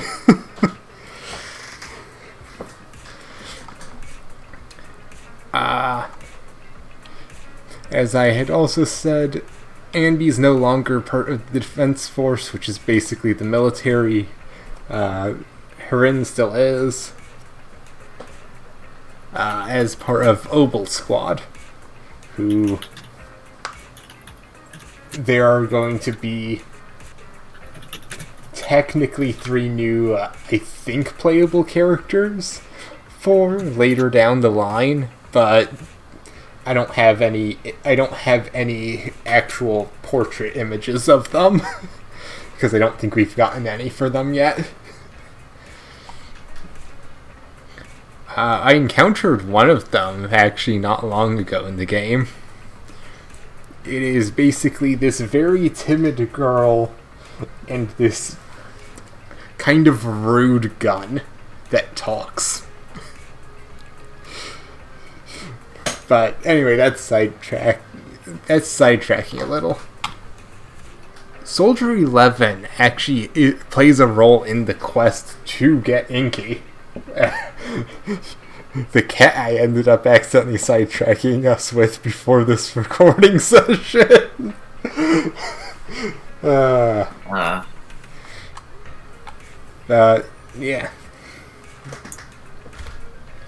And I'm realizing I had it on the wrong screen for while I was discussing all of this on the thing. Oh well, that's fine. I'm basically just summarizing who Soldier 11 is again. It's not that important overall. It's not like I jumped immediately to a brand new character to discuss this with. So where should we put Soldier 11, do you think? Put it in A tier. Yeah, I think that's a good right. We'll put her in A tier. Alright, next up. Trigger. She is a sniper. She is effectively blind, but almost has Daredevil-like powers. Interesting. The mask helps protect her eyes from becoming overstimulated because they were corrupted in the Hollow. So that must have been fun. It ain't. It ends up causing her problems to see blood with them. And I can't tell if they stay corrupted at all times, even outside of Hollows, or if they re-corrupt every time she goes in. But she is part of Obel Squad with Soldier 11. It's also slightly implied that she might stalk you. So there's that. How can she stalk anyone if she's blind? Like I said, she kind of has Daredevil powers. Yeah, but that is like only with like hearing though. So how Daredevil's powers have been explained, he effectively has a form of echolocation. So he sees all the sound waves making an image in front of him. Yeah, but he can't make like an image of a person's face, can he? Technically. Oh, come on! Now you're Think just, about it. Sound waves. Yanking my chain. Sound waves bounce off of every surface. So if they're bouncing off of every surface, and he is hearing them return, technically he would, in theory, get at least the rough shape of someone's face. It wouldn't be exact, I'm going to give you that, but it should be at least the rough shape of a face. Yeah, I can imagine the rough shape of like the exact shape of a person's head. That would be difficult to make out, even with echolocation. Yeah. Bah.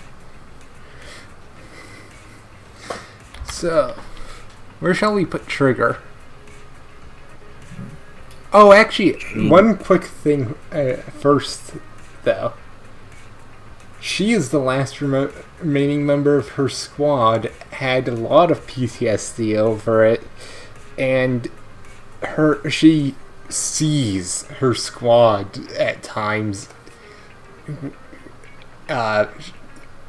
basically the mental image of them right at their last moments while they were protecting her.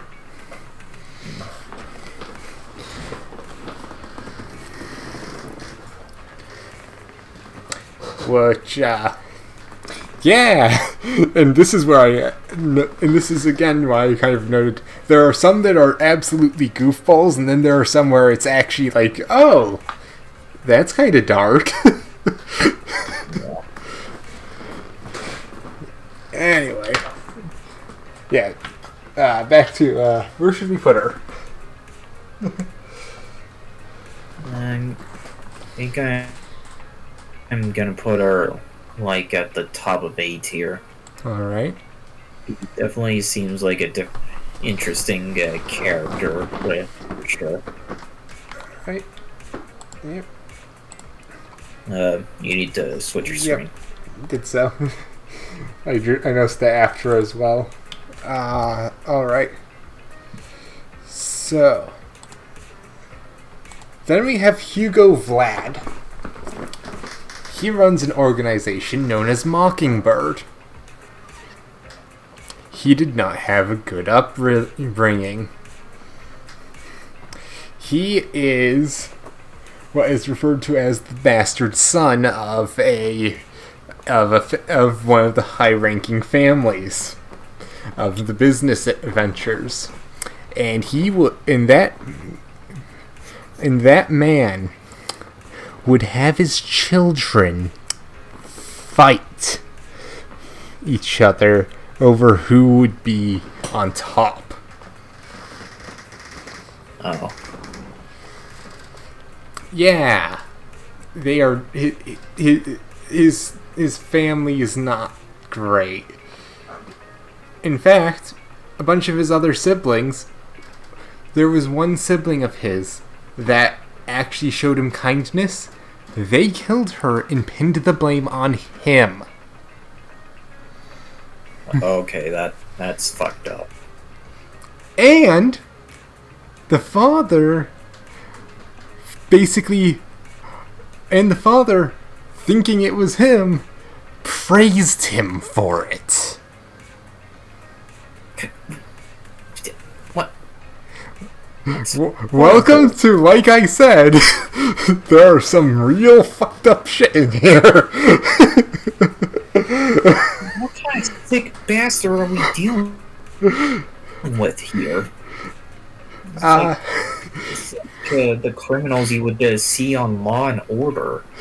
Yeah, so Hugo, I don't think actually has killed anyone.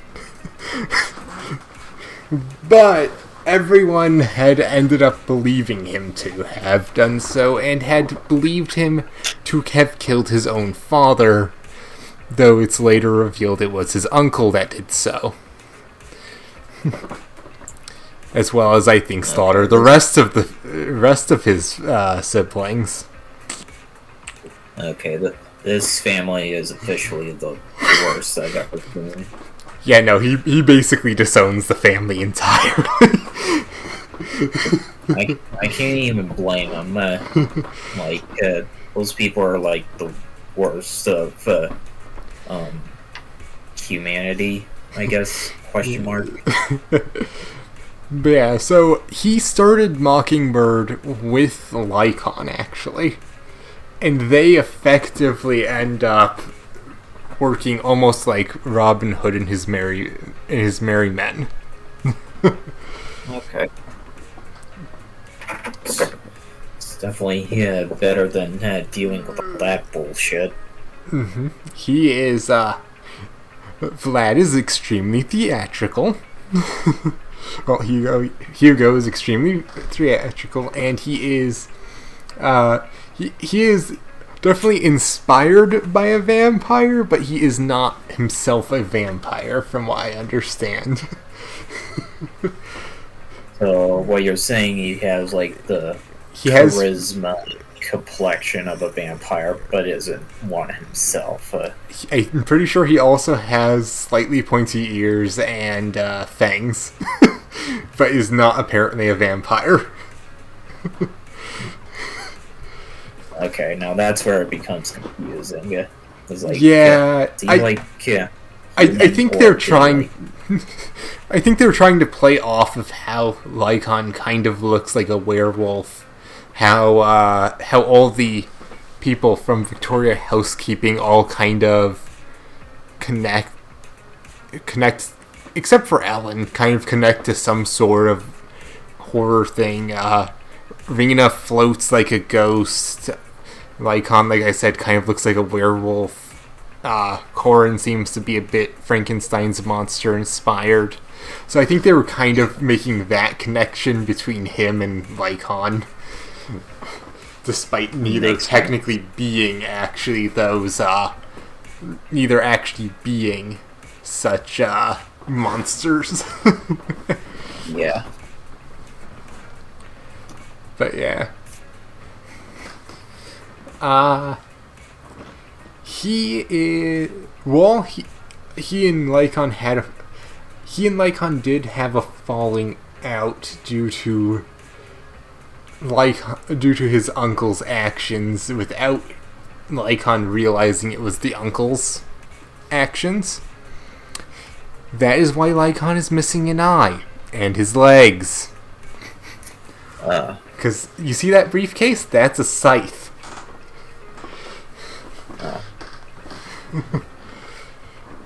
Is that supposed to be like symbolic, like he's bringing judgment to the damned or something? If you asked him, probably. Is it ever directly explained as that? I don't think so. I think it is kind of to play on the idea of that.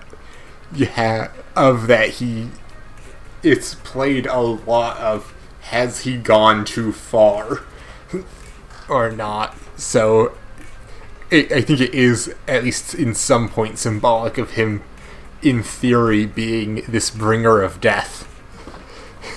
Though again, as far as I know, I don't think he actually has killed anyone.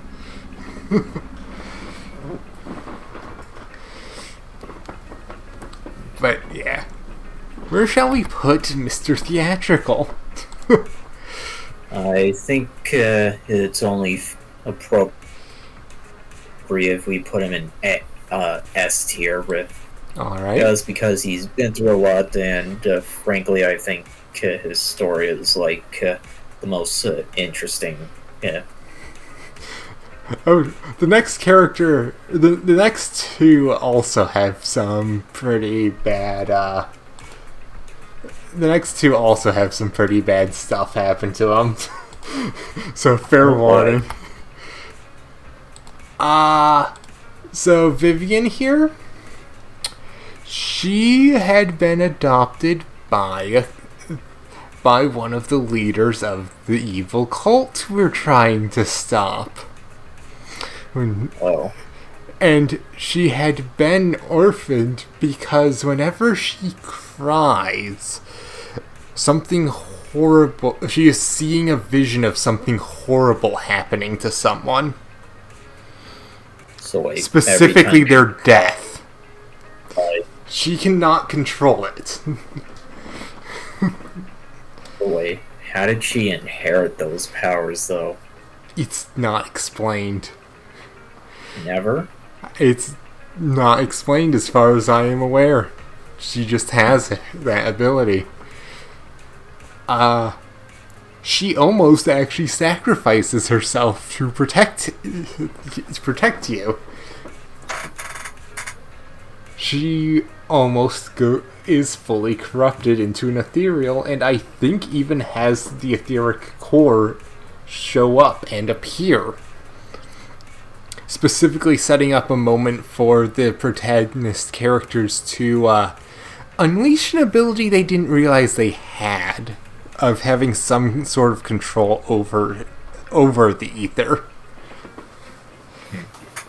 Deus Ex Machina. Kind of, yeah. Because what ends up happening is they somehow completely revert her to normal, to the point of where she is able to get healed. Yeah. So... did I say that saying correctly? Deus Ex Machina? I think so. Okay. But yeah, she is a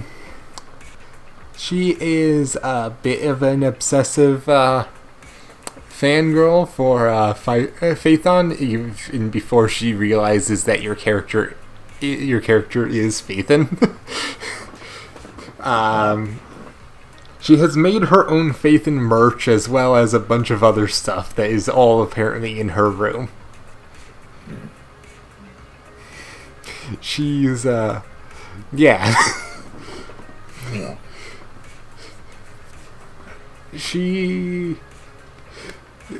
Let's see. I know that she is often actually considered rather lonely, though, in general, just due to the nature of her abilities, because everyone would blame her, not caring that she apparently can't control it at all. That must suck. Yeah. So there's that. Oh, and her adopted sister then tried to destroy basically everything, because instead of actually escaping when Vivian tried to get everyone out,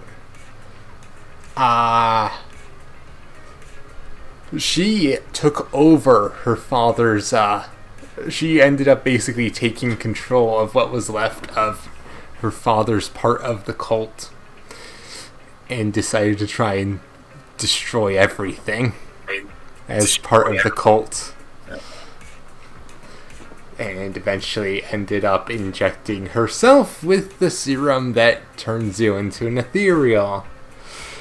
So that was also not fun, probably. Because I think it was due to having to stop her that she gets hurt to the point of she starts corrupting. If I recall correctly. So yeah, not fun. No. But... where shall we put her? I'm gonna go with,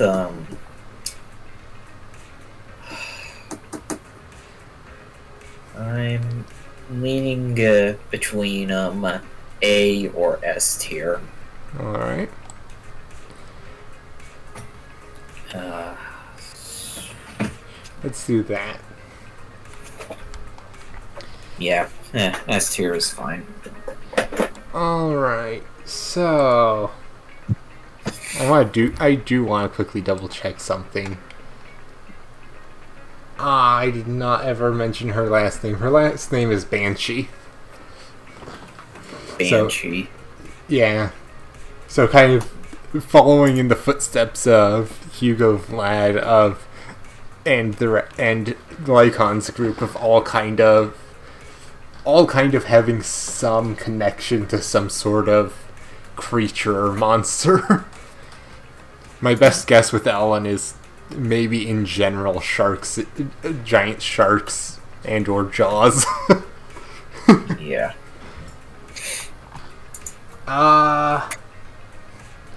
Next up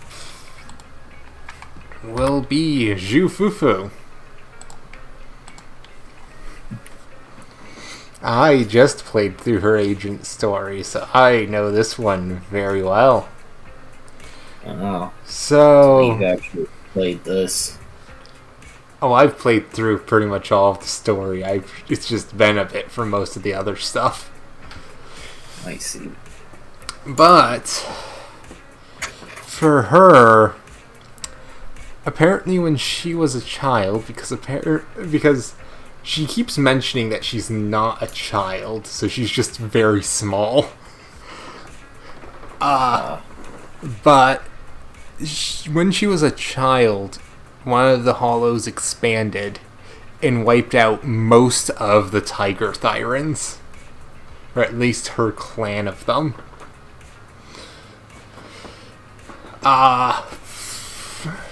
And then, as part of the agent story, you find another Tiger Thyran who eventually tries to use a weapon that Tiger Thyran clan had banned to absorb her essence, basically, to boost his own abilities in the Hollows.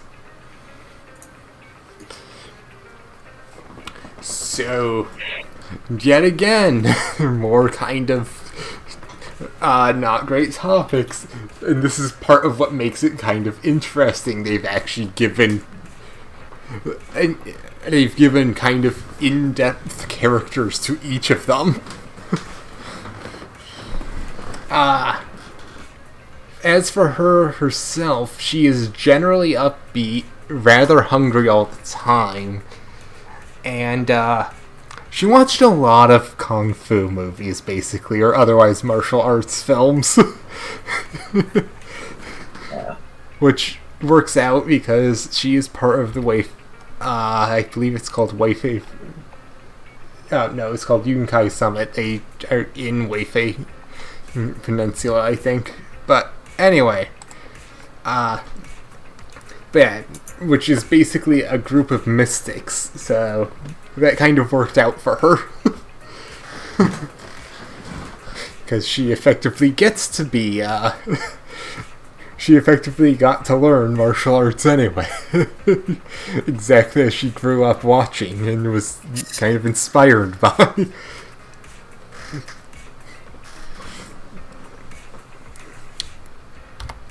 Where shall we put Zhu Fufu?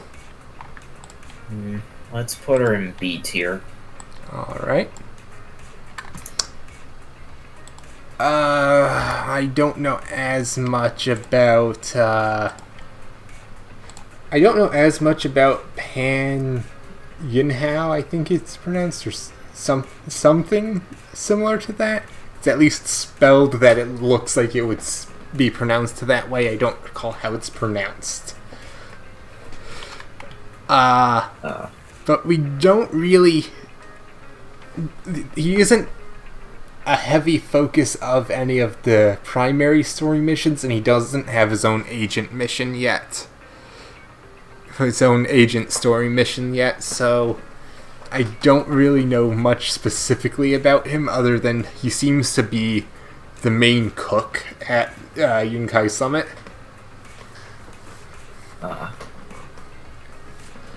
And a fun fact I can give you, though, is he uses his hat as a walk at times.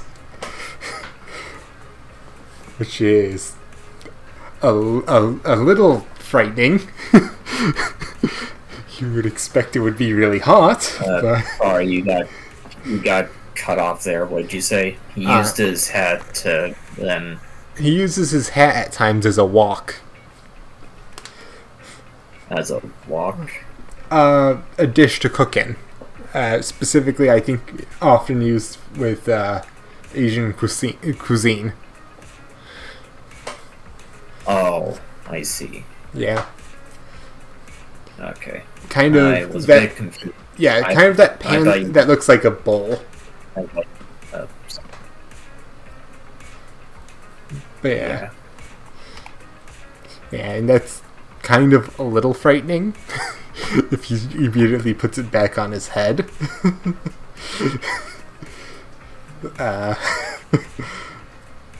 Especially since he doesn't seem to show any signs of being burned or anything.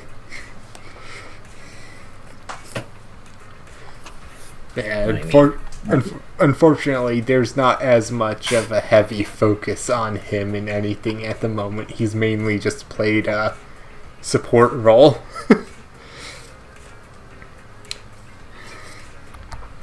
Where do you think we should put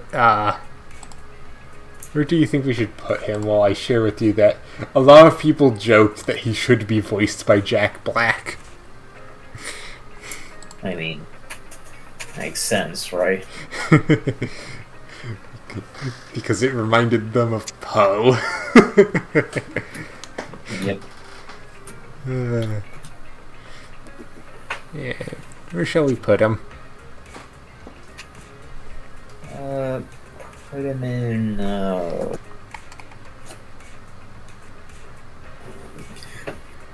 let's create a new category, and put him in P tier.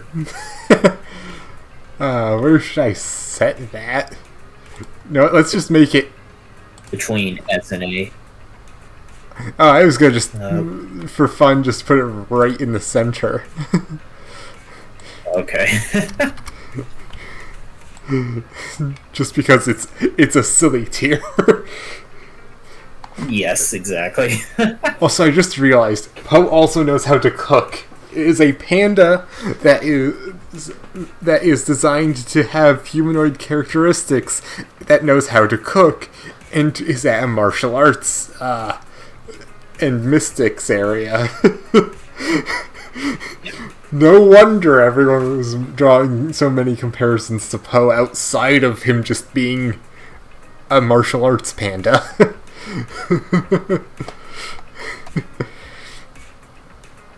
Hang on, can I actually... There we go. I think that's how you spell Poe's name, right?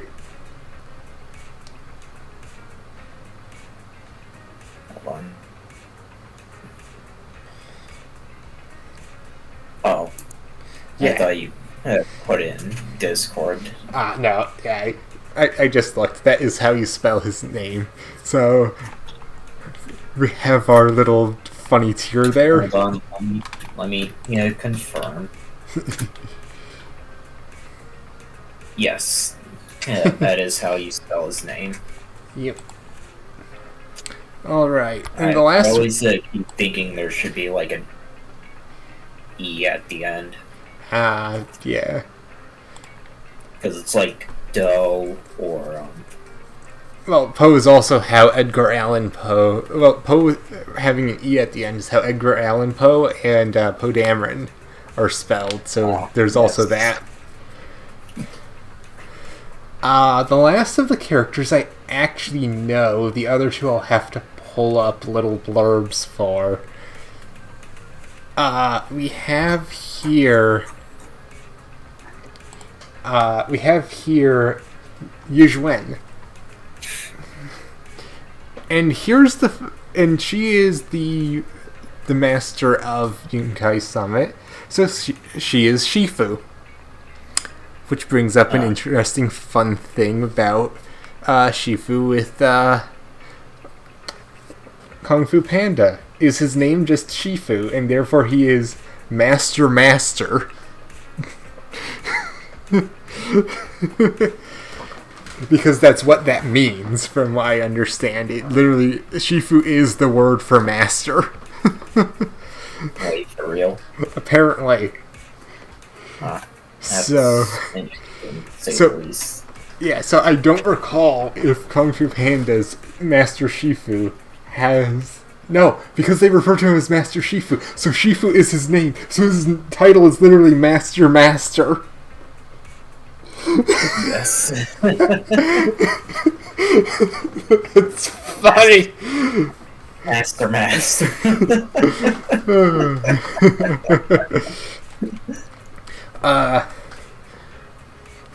But so Yuxuan has she basically has almost magical control over ink that often takes the form of this bird. Her sister had been the former head of Yunkai Summit. However, she also has traumatic connections to the Great Hollow disaster that had that was the fall of the old capital. A lot of characters do, honestly. And I may not have ended up actually accidentally forgetting to share some of their connections to that. But specifically, her sister had ended up basically, along with a lot of the people at Yunkai Summit, had ended up basically sacrificing themselves to try and get people safely out of there.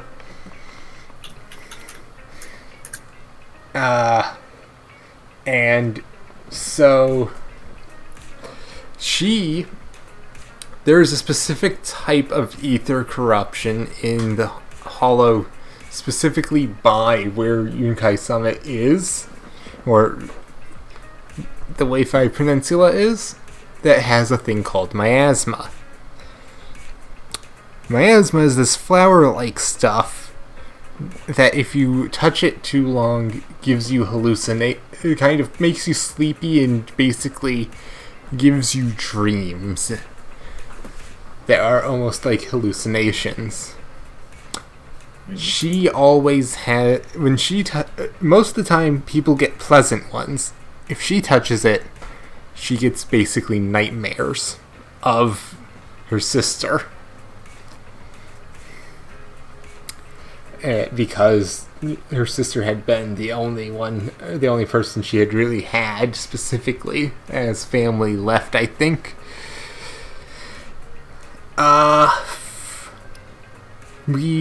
As part of the main story, we take down one of the cult member leaders that was causing trouble for the entire town that they're at. But almost kind of a post-credits like element of that story showed that cult leader getting back up and seemingly summoning. I don't think it's stated yet, but it is heavily implied to be the reanimated corpse of her sister. Okay, that's disturbing. Yeah. So... Okay, I think we should move on. Alright. But yeah, so... We've been talking about this for more than a minute, so... Alright. But yeah, that's seemingly something in the future she's gonna have to deal with. Where shall we put her? Put her in C tier. Alright. The next two I need to go grab a blurb for, because these two, one of them I don't know if she's had any presence at all, and the other has like one instance where I encountered her. So Bear with me for a moment while I grab blurbs for these two.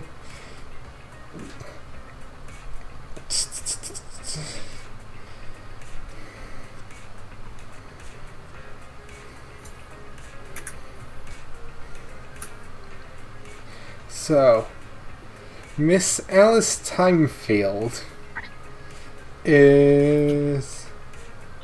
Let's see if I can find... There we go.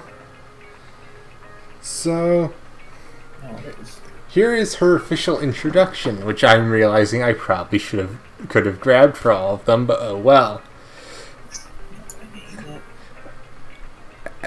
Since it's seemingly written from her perspective, there's that to note. But is her sword like a syringe? I don't think so. Actually, I might not just read the introduction, but from what I can tell, admittedly, is that she is big scaredy cat. Despite trying to put on a brave face, she also, based on what I'm seeing, might be part of a family that is somewhat known, and supposedly the descendants of that family would never back down from challenges. Oh, so like, why is she like the scaredy cat if her family is known for like facing challenges without like backing down? I think I think it's specifically to be a foil of the other member of the Spook Shack. Oh. And I wouldn't be surprised if there might be some element of heavy expectations by the family rather than necessarily something where everyone was just purely brave. Yeah. I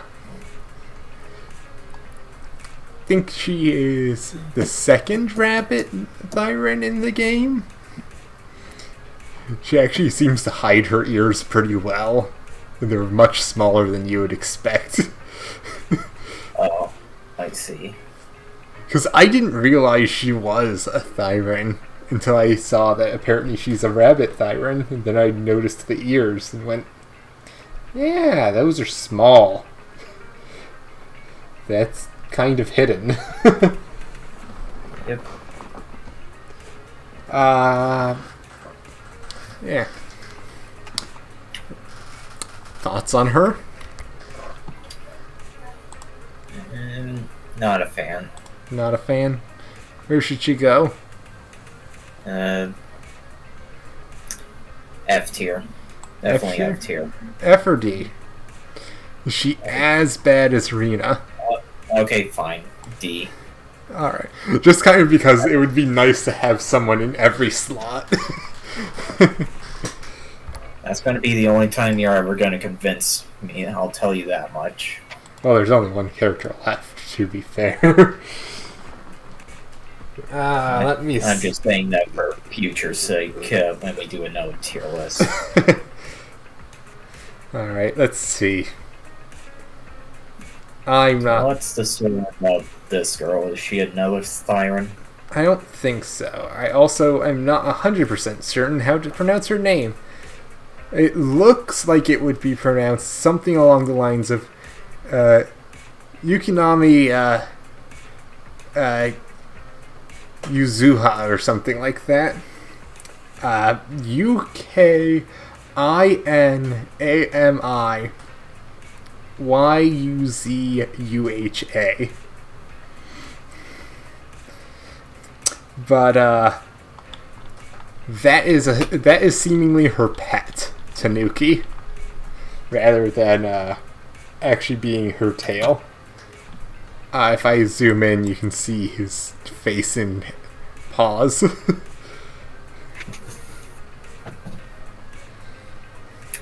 Okay, I can barely see him. Yeah, he's very hidden in this image. Which makes sense. From what I understand, she's very much a prankster. Actively trying to spook people, and that's why I'm noting she's probably why I think it was Alice is so let's see. Yeah, Alice. She is why Alice was designed to be so timid, specifically to play off of her spooking her all the time. So I think it might be for comedic. It's possible, entirely possible, Alice is timid for comedic sake.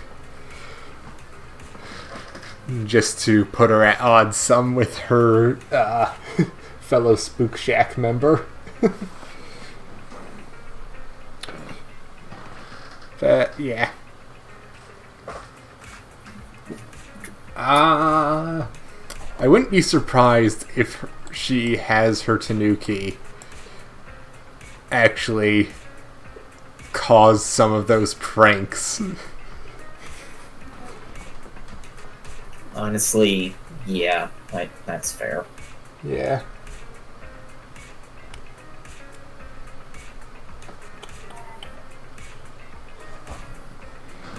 Huh. So looking at a thing that is... looking at some of the stuff they have for her. Apparently at one point she kept swapping all the soda she would get a character with veggie juice. Apparently because apparently it was meant it was well meaning because apparently he couldn't afford vegetables back then.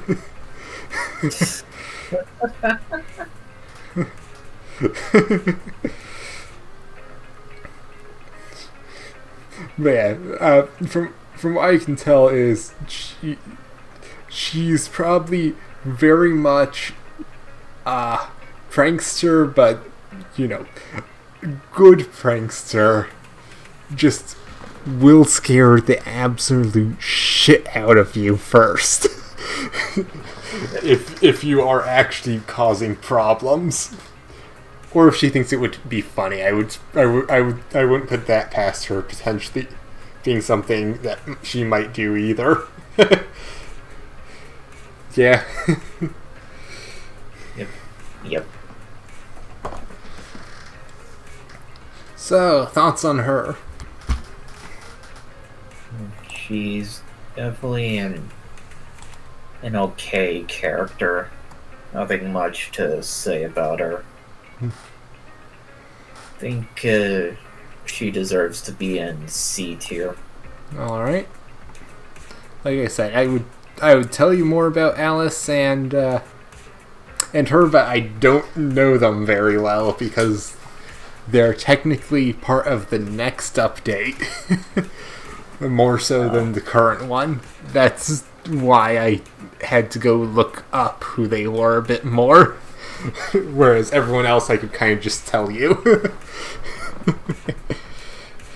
But it looks like this is currently the tier list. Should I...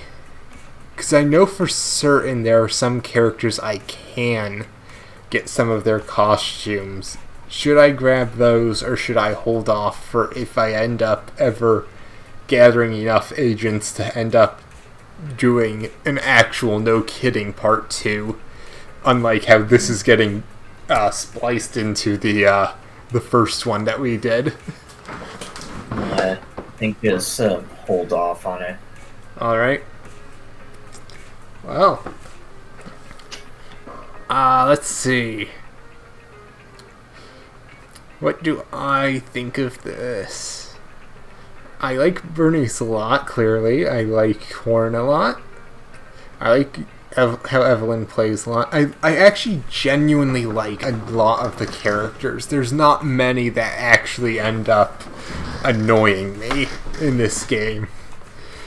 Even as much as I will end up saying while I'm playing the game about how Grace should not ever touch Eos. She's still not, annoying enough where I don't want to ever interact with her.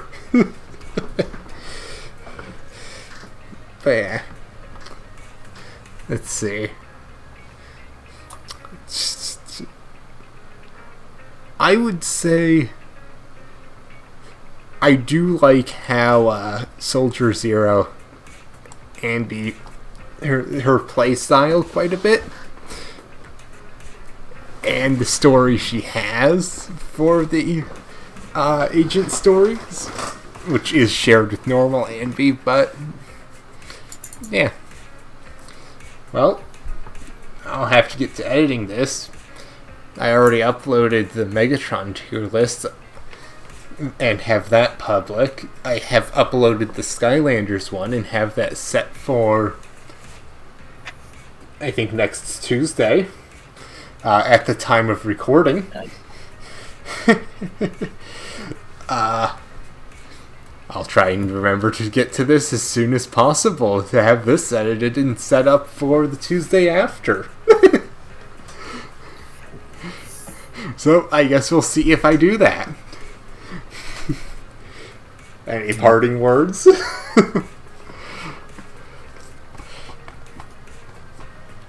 I have none to give. Alright. Well, see everyone. Those are my parting words. Well, I guess we'll see everyone next time. Hopefully I'll manage to put together a video that isn't just another tier list in the meantime. See you guys then.